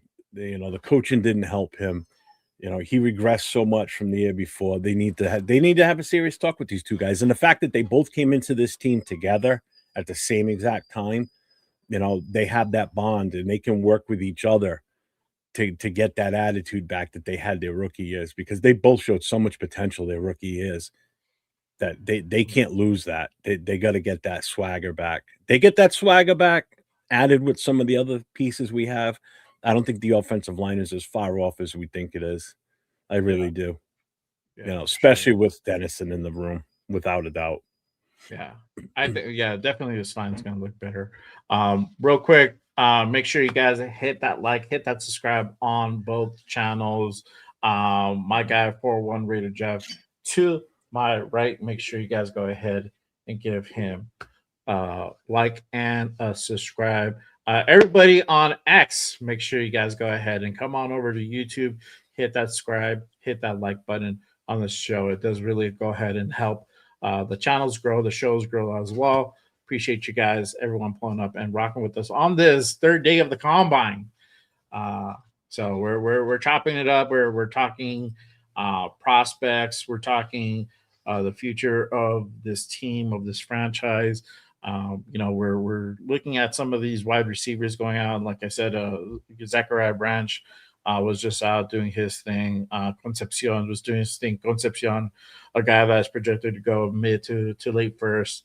Kind of out of our wheelhouse unless we again trade back or trade back either the first pick or trade back into the first. Different scenarios could happen there as well. So, we'll see, but it's still good. I think with the whole scenario with like the wide receivers currently, I think we're gonna pick up a receiver in free agency, and I think was it Bet? I think Jack was the one that kind of mentioned it a little bit ago that Raheed Shaheed might be a guy that comes in, and he's been tied to the Raiders. Obviously, they just came back. They just had their Super Bowl winning year with Kubiak. So shout out to Jack. He says, I have feelings that Shaheed as free agent will target with Kubiak running the show since following Kubiak from New Orleans to Seattle. A gut feeling. So it could be that it could potentially that could happen. I think if you kind of look at the tea leaves and everything that's kind of transpired between those two guys, and having him be a free agent this year, he could potentially come over to the Raiders. That could definitely be. Yeah, and this is the thing. He can also play special teams. So yeah, special teams guy. I'm sorry, I'm laughing. Carson Beck was throwing balls to the wide receivers, and as soon as they announced who it was throwing the balls, everybody in the crowd started booing him. Oh wow! They're all Indiana fans sitting in there. They all started booing him like, bro. Yeah. So now you get to see the quarterbacks right now too, because they are throwing the passes to the wide receivers. Yeah, they're starting to go ahead and warm up and do his thing. Yeah, Jalen Daniels is out there. Not the wide receivers, basically. Oh, was gonna say, yeah, Jarrett. Yeah, I plan on it. I did it last year, and I'm not passing that up again. That was too good. Probably a little bit longer. I don't think too much longer. I got some stuff to do in a little while, but yeah, just wanted to go ahead and chop it up. Let me put this up real quick. Again, this is the cornerback list. These are the grades from yesterday. Mansur Delane, corner out of LSU, being top of that list. Avian Terrell, Colton Hood, Jermon McCoy, Chris Johnson, Knott Scott out of Miami. D'Angelo Pons rounding out that top list. Brandon Seiss. We met with Brandon Seiss earlier in the week as well. He had a pretty good combine. I like him. I got to go ahead and keep an eye out for a potential guy that can. I think he might go somewhere in the second, maybe third, somewhere around there. So definitely got to go ahead and kind of keep your eye on Heath Albany the second, Malik Muhammad, T.J. Hall, Yak Masses. Sorry, I probably butchered that. Caden Cadenet out of Oregon. And he had a pretty decent combine too. I saw him come up a couple of times. Davidson Ibignuson, excuse me, out of Ohio State. He's surprisingly he's in the middle of that pack. Willie the third, another name to kind of keep an eye out for. He'll be in the wheelhouse. He's in that middle pack. You got Chandler Rivers, Devin Moore starts that bottom of the pack. Emphasis Pricesock. These are some unique names, bro. Yeah, right. I like it. I like it. Out there this year. Yes. Takario Davis, guy you can also kind of keep your eye on. He had a cool combine. It wasn't. I think it was just solid. I don't think he did a whole lot to stand up, but I think he did enough to kind of solidify his position. He didn't hurt his stock. Dalen Everett, Charles Demings, Damani Jackson, Julian Neal, another guy to kind of you can keep your eye out on the later round if you want to pick up a corner. Thaddeus Dixon, Colton Wright, Marcus Allen, Latrell McCutcheon, Avery Smith, We need Torino to draft guy, Marcus Allen just because of the name. right? Like he's the second coming of Marcus Allen. Well, remember last year's draft? There was a guy named his last name was Woodson, and his first name began with a C. I forget what his first name was. Maybe it was Christian Woodson. Yeah, Because I remember every time I did a mock you're draft, I talking about, always ended up with him. And I remember 805 talking about it recently too. He goes, every time I did a draft, he goes, I'd always pick up that Woodson. I said, yeah, I did the same thing too because of C Woodson. See Woodson, yeah. And actually, he had a pretty decent year last year too. So it wasn't far fetched. Yeah. Oh, we're going out. Yeah. Yeah. Some of those names sound like prescription for sure, bro. Yeah, they do. Yeah, that's funny. Oh, man. Yes, Mari Harvey, Andre Fuller, and then Jalen Gulibo out of Texas rounds out the list. Yeah, I mean, for me, honestly, Brandon Sykes is probably a guy that you kind of keep an eye out for. You, I mean, you can take a flyer also on Ponds and kind of keep that continuity. I mean, he's pretty good in his own right. Drew Allen's throwing right now. Is it Aller? Was that Aller? Okay. Yeah. So was it Haynes King? Okay. Yeah. See, I'm behind you. Yeah, he looked cool. He didn't have the best year though. He looked cool though. No. Yeah, but yeah, Brandon Sykes, probably a guy you can keep your eye on. If you want somebody with the measurables, I think Davison out of Ohio State will probably be a guy that you can potentially go after. I think he's like 6'4", something like that, 6'3". He's pretty quick too. Woolley as well. Guy you can go ahead and get out there. Did any of the corners stood out for you that you would probably would take a flyer on? In all honesty, I didn't. That's not my forte. Like I didn't like. It's not my forte either, but yeah, anybody that kind of like stood out to you, like oh, not shit, really. I'm not saying that they weren't good. It's just like I wasn't. I mean, I was looking for like the name guys, like obviously Ponds for sure. I was looking to see how he did. That was pretty much about it, to be honest with you. Yeah. I'm not gonna lie. Yeah, and that's like say, oh no, I was looking at this guy and that guy, and yeah, Ponds is on the smaller side. I don't see what they have there. Yeah, 5'9". They have him at sub 31, wingspan 29 3/8. So let's see. Do they have his? Oh, I guess he didn't run. He didn't run his 40. Well, and Caleb Downs wasn't partaking in anything either, so. That's the other one that everybody would have been watching. Granted, I know he's not a corner, but I'm thinking just the secondary itself.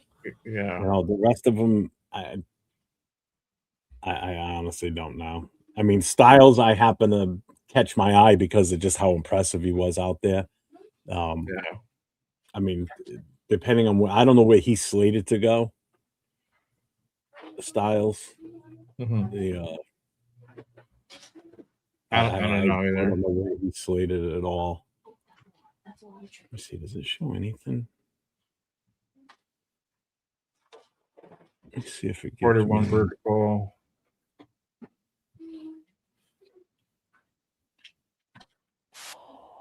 So, yeah. Ooh. So I guess some of these guys didn't participate in certain drills. Or maybe they didn't upload it. I don't know. Let me see. Let me click on this guy. Maybe they didn't upload it because I'm pretty sure they ran a 40, bro.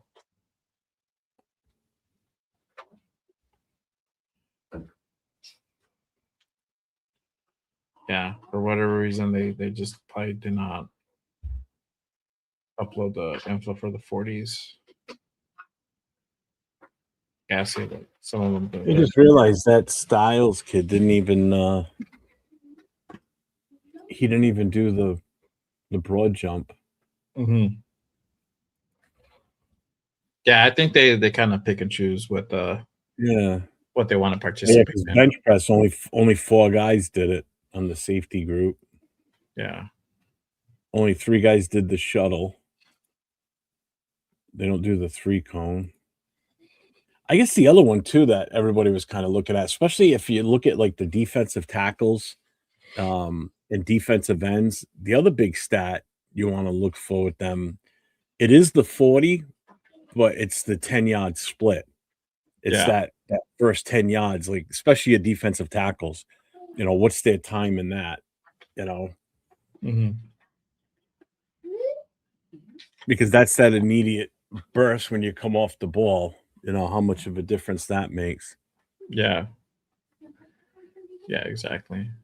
Okay, where is it with the? Let me see. Do they do it for the wide receivers? Yeah, just to give you an idea, the fastest 10 on a wide receiver was 1.48. Defensive tackle is 1.6. Running back 151. QB 155.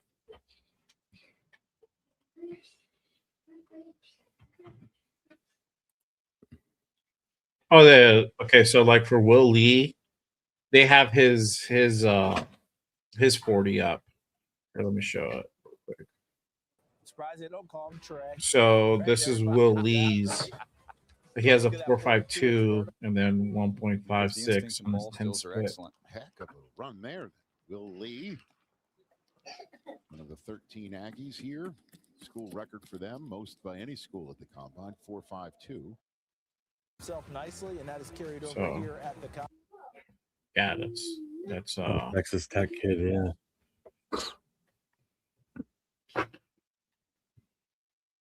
Yeah, it's kind of keep a lookout for you. But let's, since we're obviously doing day 3, we'll cover day 1, day 2, day 3. Hang on 1 second. Obviously, what really needs offensively. We talked about the offensive line. We talked about getting another a wide receiver 1 or getting another receiver. I think the biggest thing too that Kubiak kind of said earlier this week is having that complimentary back to Ashton Genty. And this is where kind of you look out for another guy that you could potentially go out and go ahead and draft in the later rounds of this draft, potentially 5th, 6th, 7th round.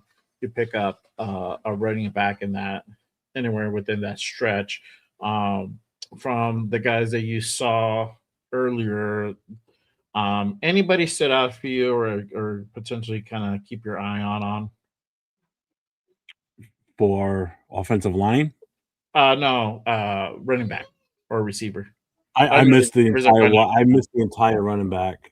I didn't get to watch a second of it. I'll have to wait to watch the replay on it. I didn't watch any of it.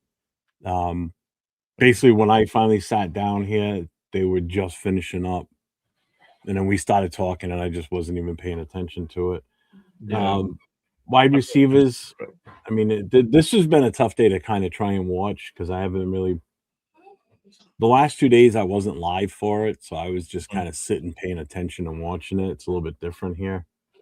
That's what I was telling everybody earlier. And I'm like trying to do the show and trying to kind of keep one eyeball on my little picture-in-picture screen that I have here watching the combine and trying to like take assessment and do the show. So we're trying to do a little bit of multitasking here as well, and entertain you guys or bring you guys some good content as well. See, tomorrow will be easier because it's just one group, right? So many of them, so it is going to be a couple hours long. But that's the one where you're going to I'll be paying attention to that one. I'll be live, but I'll be paying attention to that one because that's the one that interests me the most. You know, especially knowing that that's one of our major needs. You know. Yeah. This is so funny, man. Every time Carson Beck goes out there to throw a pass, they're just booing the shit. It's like he's in a competition out there, like a like he's actually in game time situation. This is actually working in his favor that he's still pulling these throws off by the crowd. Yeah. I mean, there's not a lot of them, but they're still booing and ripping on him.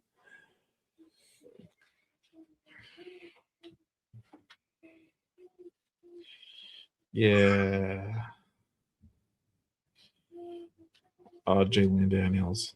Oh yeah, I forgot about Jalen Daniels, bro. He's okay. I saw him play for for the Jayhawks last year. I didn't see him too much this year, but he was cool last year.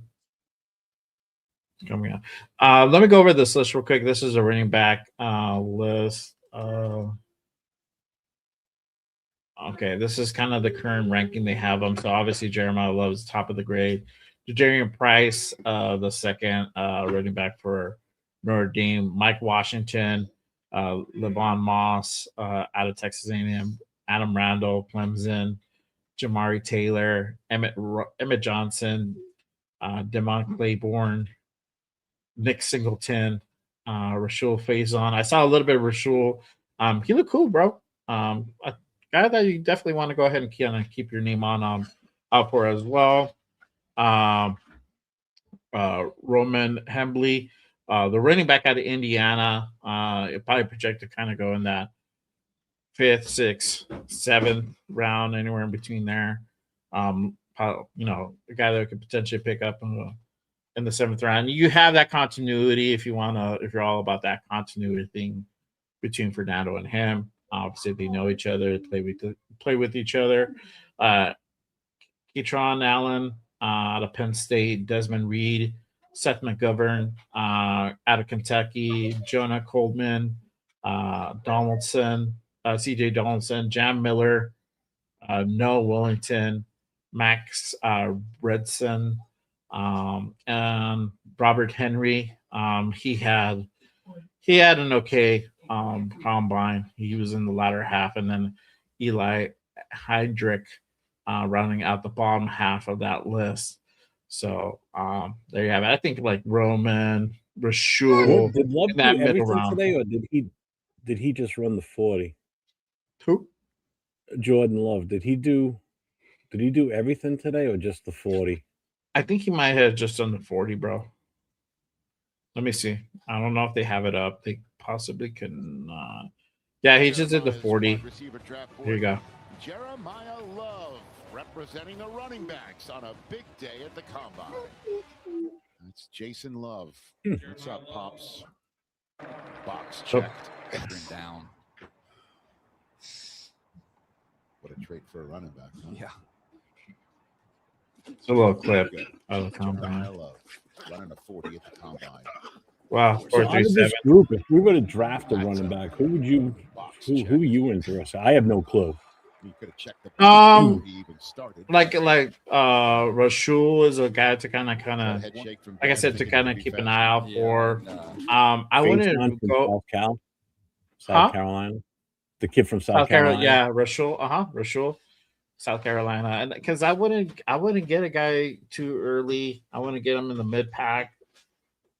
6 is probably where I would start, because we already got Genty. All you need is somebody to complement him. So if you're not getting a guy in free agency, that means you're drafting one, and you want somebody to be with him for the next, 4 more years that we got him for, 5 years that we got, 4 more years, I should say, if you pick up his 5th or whatever. So you just want somebody there that's going to be that 1-2 punch that's going to be there for a long time. So you don't have to go ahead and get a guy like Jeremiah Love or any of the top guys in that sense, like Jadarian Price. No need to go ahead and waste a top pick on a guy like that, because that's not what you need him for. You probably want to go out Hembley. Who's another guy that stood out for me?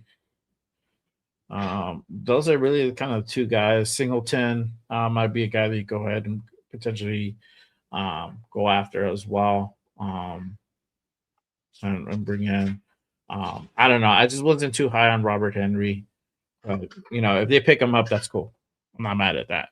See, Joe, Yeah. like Robert Henry. Yeah. So I'm not mad if they bring in a guy like that. Like that's cool. Because you don't need him to do a whole lot. You just want him to bring that a different dynamic, a different step.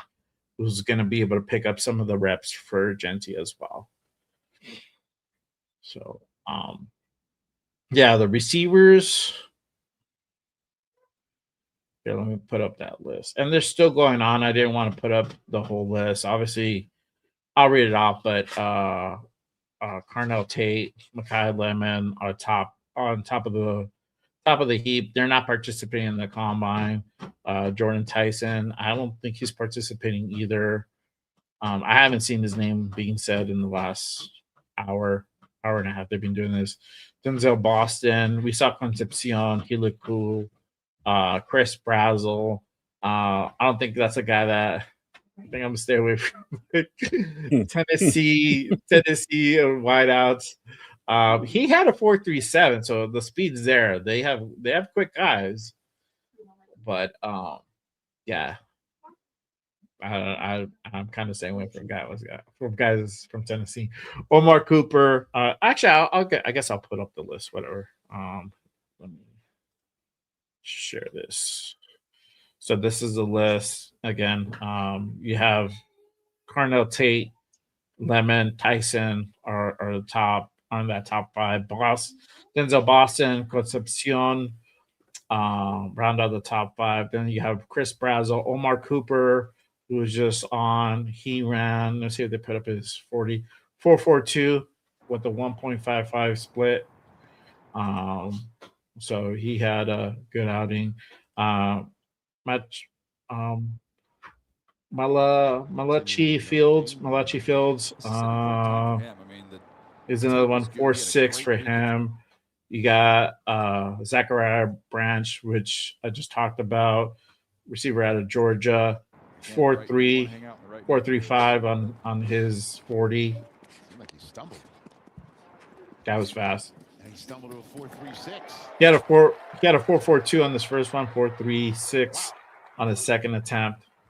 That's crazy. On the shorter side, though, Skylar Bell, Antonio Williams, Elijah Surratt. Let me see what Elijah kind of they have it. Oh, I guess they. I don't think he part. Has anybody seen him? I don't think I've heard his name being called. I don't think he's participating. Elijah Surratt on the combine. I don't think he's doing the combine. No, I only saw Cooper out there from Indy. Okay, so he might not be doing the combine. Chris Bell, Deion Burks, obviously Jacoby Lane. He's not participating.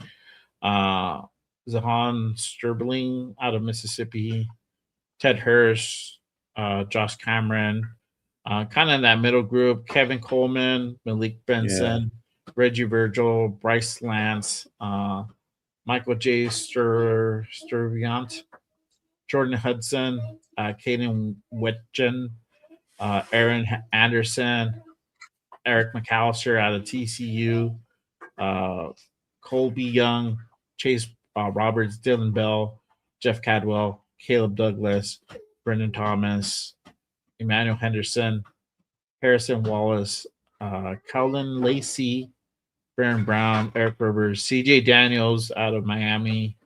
And that's kind of that middle group. That's a bottom group. Xavier Thomas, Donovan McCauley, Jalen Whitehall, Benny Anthony, Chris Hilton, and Kendrick Law, that bottom group. So that's currently, they could change because they're still doing drills and stuff. QBs are up deck as well. So let me ask you this.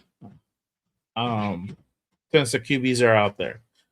So let's say the Raiders decide to trade out from the number one, right? Would you draft the quarterback in this draft, and who would you pick him up and where at? Oh, I would. No, but who would you draft as an alternate quarterback and at what round? again, I'm still a believer that we should draft a quarterback regardless. Out of the ones that are out this year, if we're looking at just the potential of what they could be in the future, I would take a shot at Beck later on, Aller. If we want to go for one early, then I would see where, if Ty Simpson does fall to the second round, I highly doubt it. I don't know if he's going to get out of the first round. There may be a team that may be desperate to grab him. I don't know. Would you make a move? I mean, because let's face it, he's the next best talent after Mendoza. There's no question. Mendoza's the number one option. Yeah. Right now, number two would be him. If the tides were different, if things were different, then it'd be two other quarterbacks ahead of Ty, more than likely. But yeah, definitely Beck later on. Definitely Aller, worth a shot later on. Because here's the thing: if they turn out to be great, then guess what? We pulled the gem. If they're so, it's not a big hurt because we took them so late. We weren't expecting them to be more than maybe a backup. It's when you take somebody too soon, like you reach for them, and then they become a bust. That's what hurts. Like if you were to take, like, say they're slated to go like fourth or fifth round, and you take them in the second just because they're there. That's a reach. And if they don't work out, well, now that you kind of look like a bunch of idiots. Whereas if you wait and take them later on, and if they work out, great, awesome draft. If they don't work out, oh well, try next year. But having that mentality with your first pick overall, if he works out, that's beautiful because that's what you expect. If he doesn't work out, you can't sit here and say, well, yeah, we'll see what happens next year. No, that's just a waste. So yeah, I hope Mendoza works out. I really do. I want to see this kid win Super Bowls for us. Yeah. That's obviously that's the goal. Yeah. Well, this is the thing, like what you're saying, that if it doesn't work out, there, you can't say, oh well, there's always next year. My case in point, you have like a guy like Caleb Williams. He didn't have a great first year. Year one kind of sucked for him. He didn't even look a whole lot great. And it wasn't until like this year where he hooked up with Ben Johnson and being put into that system and getting certain upgrades in certain positions that kind of helped elevate him, and really looked like that number one overall pick. So that could happen as well. So I don't know. I think honestly, if you don't see it by year 3 that he's that number one pick, then you can kind of be like, all right, cool. Like then it was the thing that didn't work out. Like it just it depends, because that's the thing too. Like my thing, and I said it on your show yesterday. I think if he doesn't, he might have the thing where he might not play as the number one overall pick, but doesn't mean like he's shitty. It's just like he just didn't live up to that expectation of it, right? And that can construe him possibly as being that bust level. But there's levels to the bust too, because as we saw, we know what flat out bust looks like, and then we see like guys that just did not meet the expectation of that, So it all depends on how his performance is gonna be when he actually starts playing. That's the thing we gotta fucking be on the lookout for. It's kind of, what is he gonna look like when he actually starts playing, either in preseason or during the season at some point. If even he gets a play in year one. I do too, obviously my thing is I feel that he's gonna work out because I think he's the best option because of his play style, what he can do, of his familiarity to the systems he's already ran before. And with Kubiak, I think is going to be the best fit for him. Obviously, we got to get some other things for him. We got to give him a couple more weapons. But he already has Brock Bowers. He already has Aston Genty. So part of the game is already cinched in there. I think it's just getting him either a true wide receiver one or somebody who can start making dynamic plays on the receiver route. Is going to be key there for sure. we'll see here. Josh says we still have a chance to see Mendoza throw April 1st. See how deep he can throw. Gives Kubiak time to think if he's the number one. Time to think he's the number one pick. Yeah, for sure. And I'm saying this is what I'm saying. Like you got to start thinking the reasons why you shouldn't draft Fernando. You know, like real reasons. You know, I mean, the only difference I think, like you brought up Caleb Williams, the difference between those two, team wise, not skill and ability and all that. I'm not looking at their ability or whatever. What's the difference between the two? Team wise, between the two, the difference is the Bears didn't do anything in free agency his rookie year, and they didn't do anything in the draft to assist in building up that line. We're at least seems like we're going to address in free agency what we can, because we don't know yet because free agency hasn't started, but we're coming up on it soon. So we've got that ability to address the offensive line ahead of time. So, and we can also address some things in the draft that can give a better transition for Mendoza, a much better chance of surviving behind an offensive line than what Caleb Williams had his first year. Because his first year was he was okay. He showed talent, but he wasn't getting the support up front. Whereas we've got this chance, and we've seen the mistakes made by some teams. We've got that chance right now to bolster that. So as a rookie, we can give him a better chance and actually use his talent if we build up in front of him, right? If we don't do it in free agency, there's like almost zero chance we do it in the draft, to bolster that offensive line, So if we don't do it in free agency, then it's not going to be case fun. in point is Gino if Gino's still here. It's not going to be fun for AOC or Genty. Yeah. Case in point, the Titans are a perfect example. I mean, look at Cam Ward's first year. You know what they did. They didn't do a whole lot, but the kid showed flashes a lot of times. So Cam Ward's a way different quarterback, though. Too. He's an athletic quarterback that he's built like a linebacker. I mean, the kid was huge. Yeah. So he in himself could control the game like that. Yeah, but I think for him, he still needed help. He still needed a lot of help. God, yeah, everybody does. Yeah, what they're doing out in Tennessee, but yeah. Tom Brady wouldn't be what Tom Brady was without the players around him, obviously. I'm gonna address this comment real quick from this guy. Great value. As those that has major issues, my burner account.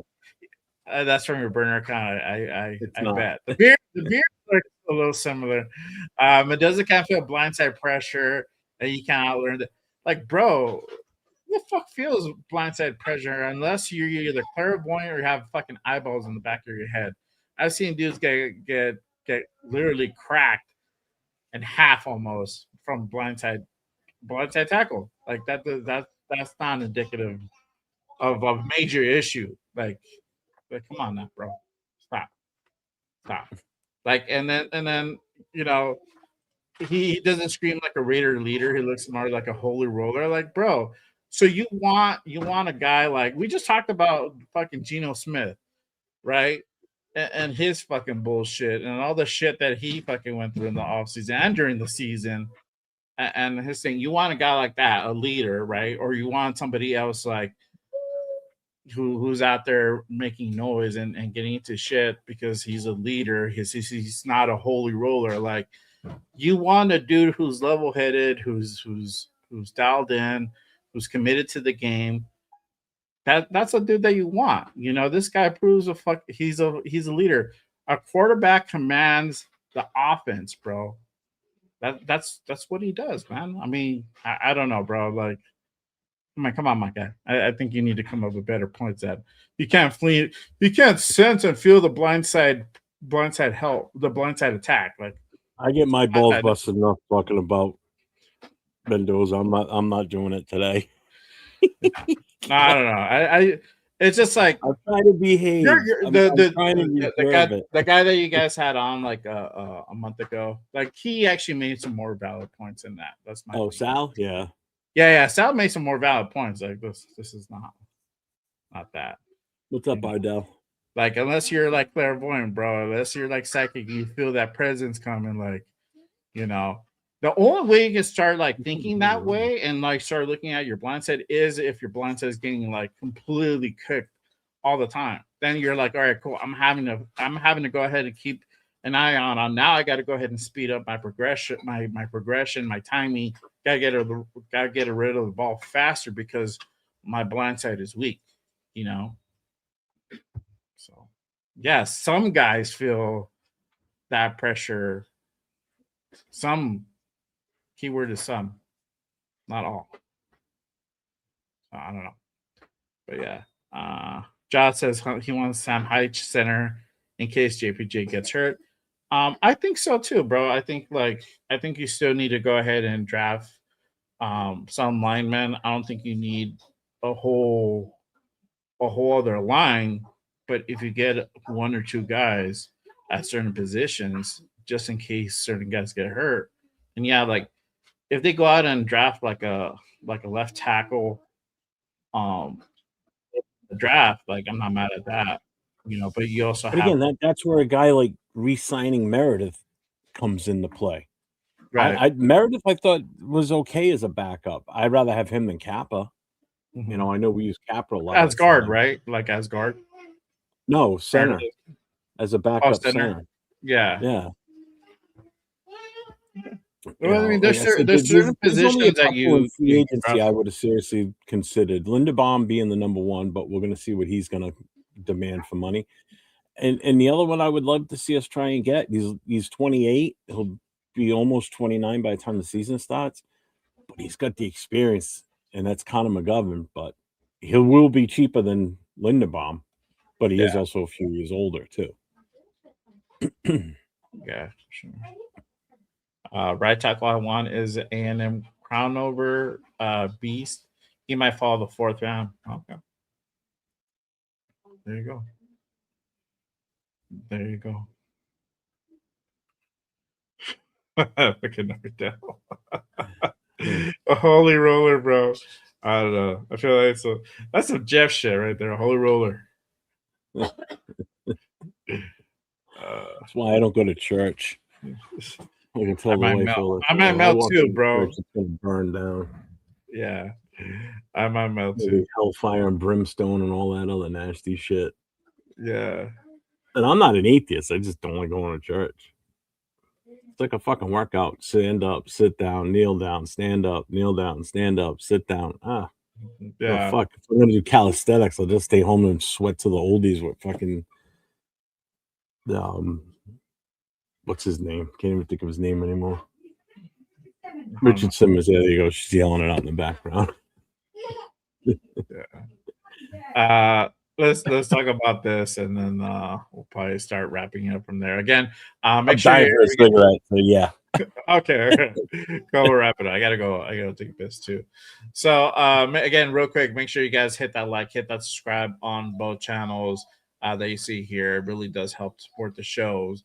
But let's go ahead and get into this part real quick. The salary cap got officially raised the other day. I believe it was yesterday officially, where it got raised to 300 mil. And let me go ahead and kind of put this out there. This is kind of the salary cap. Oops, what did I do? My bad. There we go. This is salary cap per club. The last 20 years, kind of how it's been raised.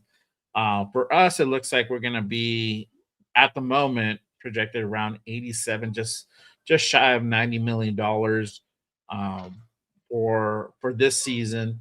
Obviously, that could change with players getting released, restructures, all that good stuff we talked about earlier, and that could go well over into $100 million. It all depends on who gets cut and or who gets restructured and stuff like that. So, but officially it's 300 million, and it's roughly about 22 million increase per club around there. That's kind of how much we gain but just wanted to go ahead and kind of share that. Obviously, we're going to be in the market for new players, especially in linemen, A lot of new players. linebackers. Yeah. So all that is And super Jack, I totally disagree with you. 100% disagree with you. What? What he said in that quote.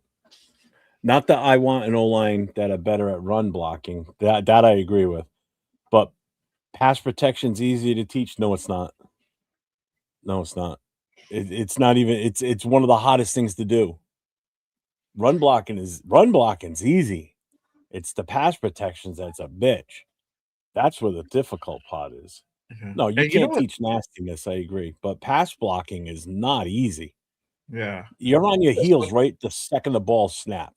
So you've already, if you're not low enough, you're already losing leverage right there. And Yeah. you're going up against guys that are just coming in full speed at you. Whereas if it's a run play, you're firing straight off the ball.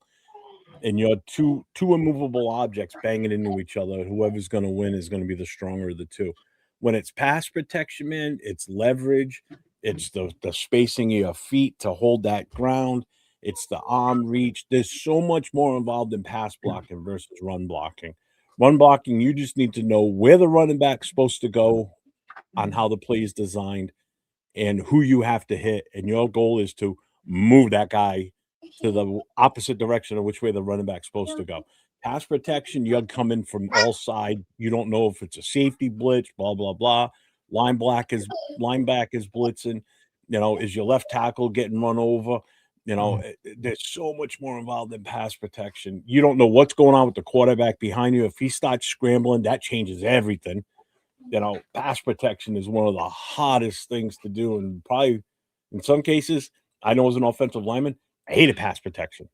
I love run blocking because I get to fire off the ball and smash into somebody and watch that running back run right by us. That's the part that matters, which is why I think we're going to be a heavy run game next year. Mark my words, we're going to be a heavy run game. We should be for sure. You know what the funny part is that some of these linemen are actually pretty good at pass pro, and they struggle a little bit on the rush block. It's funny because when I look at the attributes and whatnot, like they're good, they're great at pass pro. They lack a little bit of ability on the run block.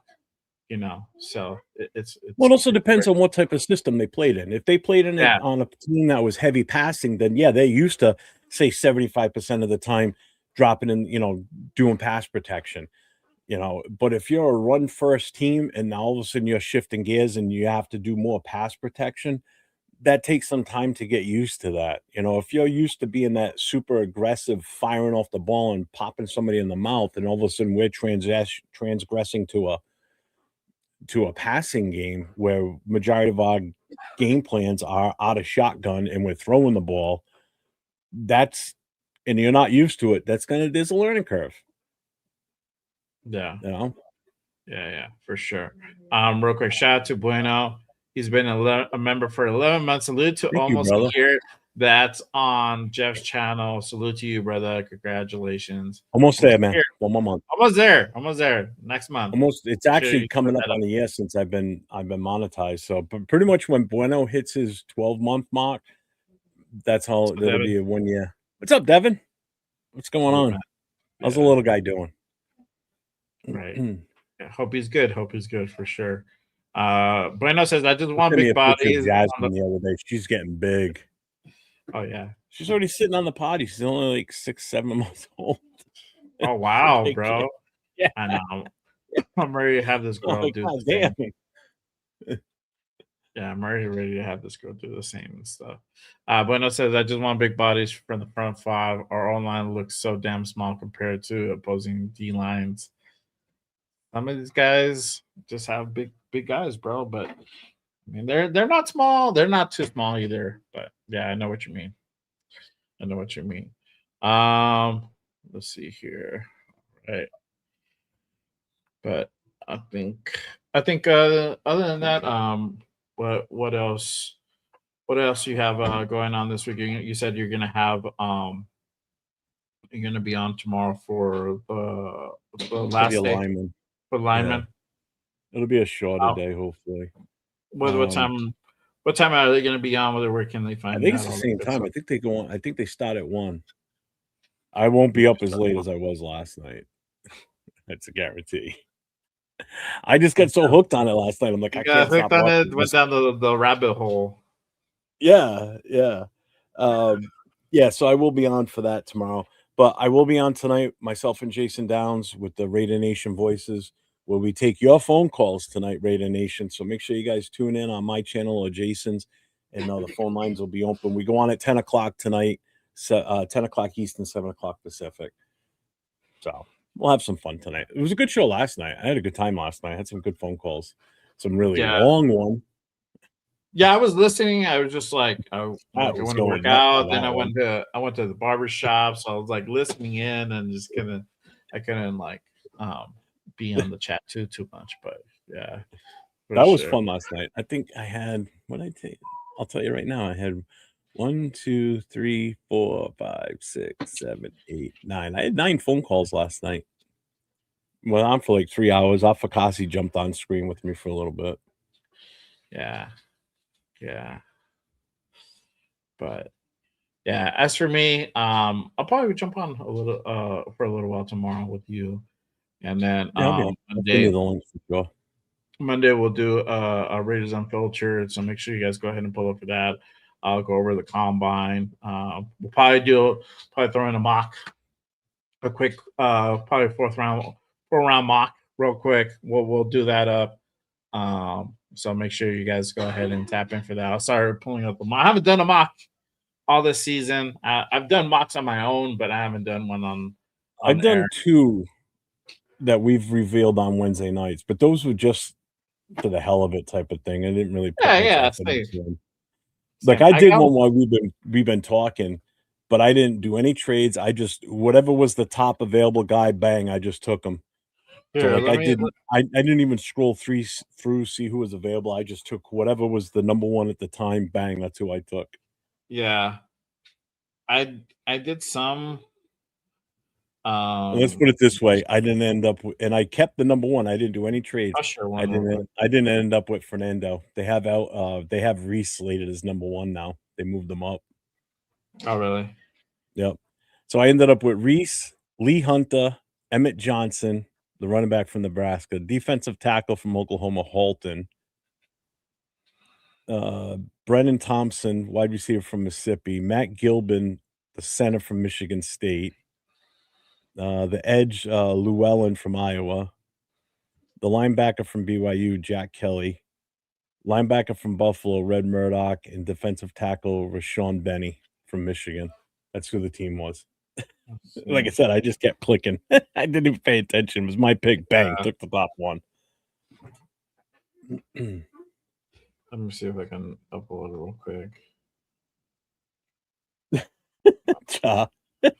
Jeff was like in a play taking calls like they were ordering food. That was funny. I don't think I can try to see if I can upload it from my phone. See, this is the difference between the way we're doing things over in the Middle East versus the way Iran's doing it. They're just blindly firing shit into. They've hit Saudi Arabia now. They've hit Kuwait. They've been hitting Israel, but they're just sending shit into like civilian areas. Everything we're doing in Iran's all military installments. Yeah, let me. The fucking neighborhood just got leveled in Tel Aviv. Raiders trade the number 1 overall pick in Crosby for 5 first-round draft picks on the play to be mentioned. That sounds like nice. I like that. It's a lot of 5-year option contracts. That's what that is. Jack asked me a question. Here it is. Let's see. Jeff, question. As an O-lineman, would you rather take an O-lineman that is better to start off with pass or run? It all depends on what you're running for the system. If you're a run-first heavy team, like if Kubiak instills we're going to be a run-minded team first, pass second, then I want a guy that's got a lot of experience in a run, in a run type system first. Yeah.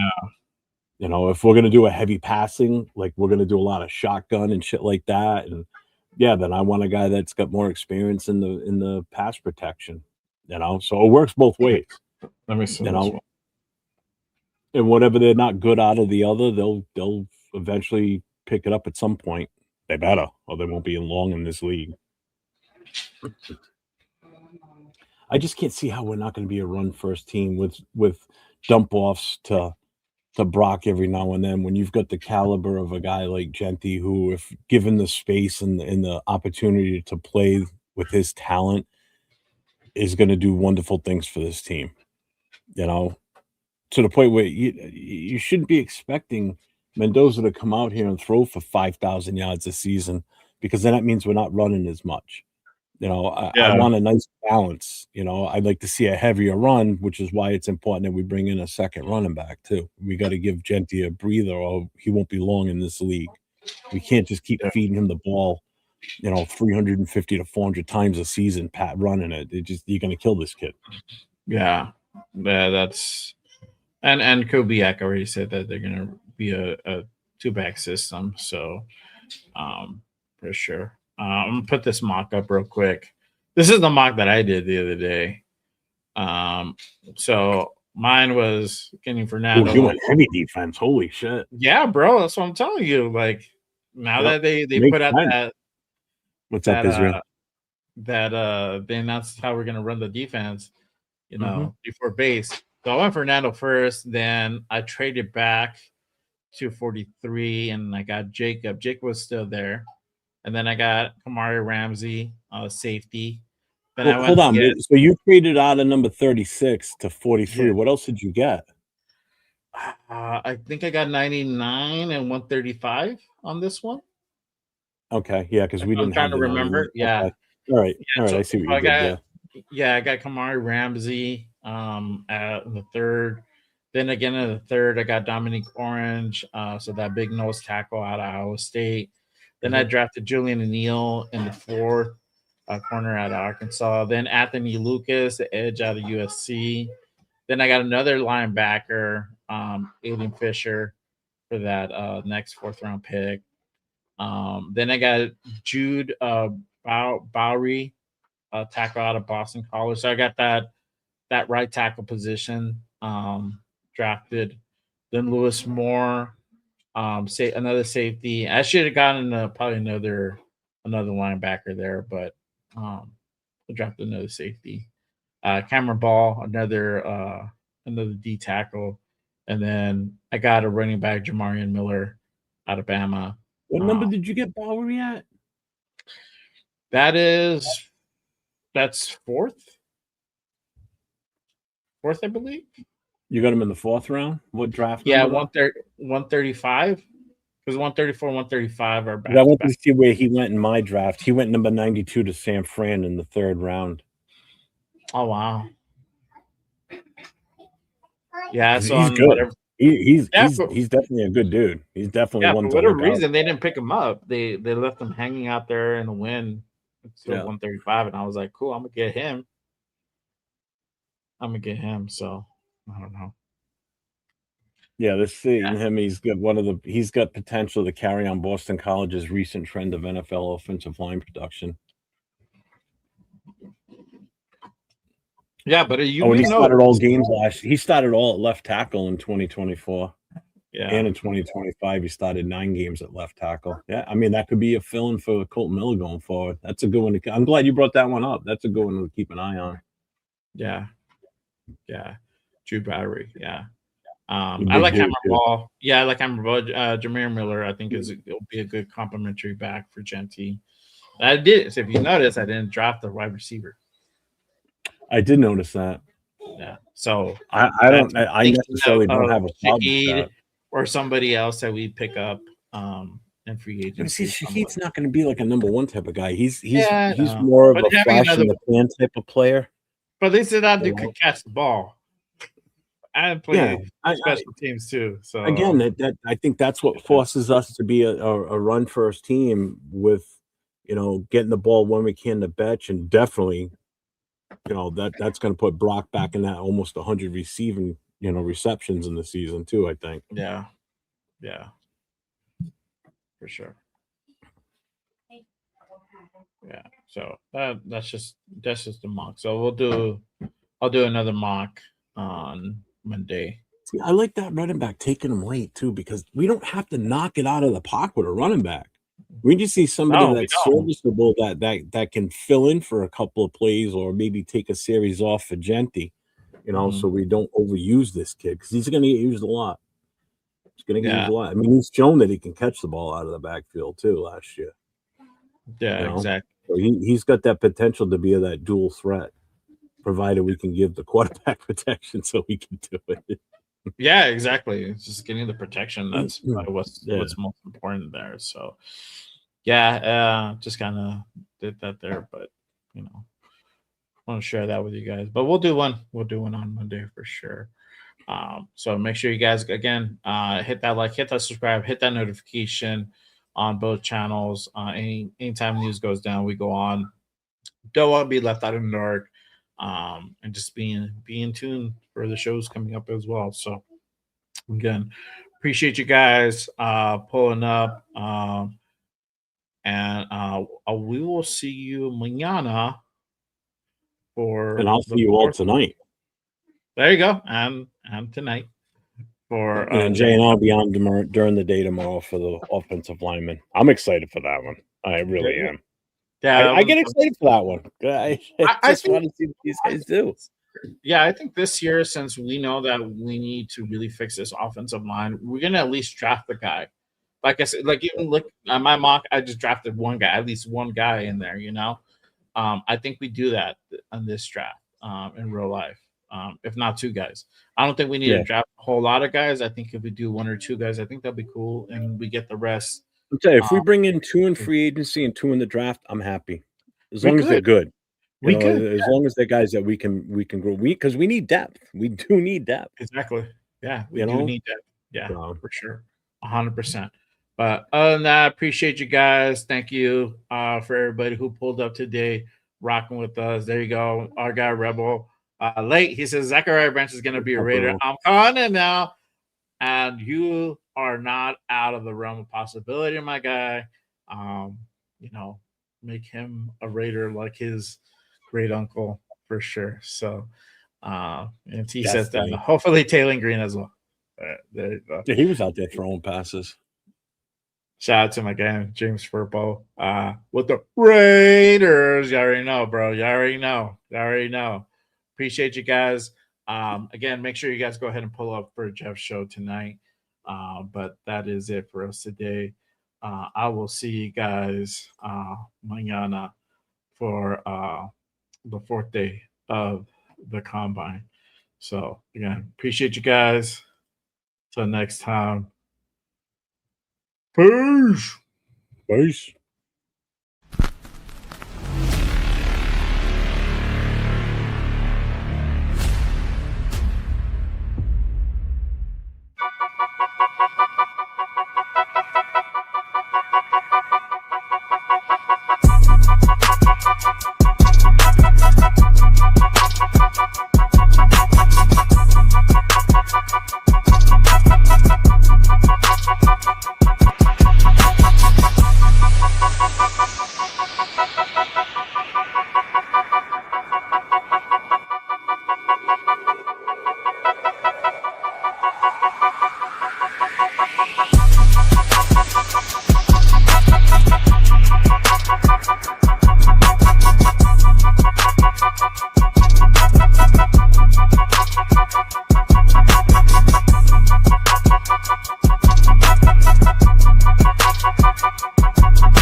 Protect the shield.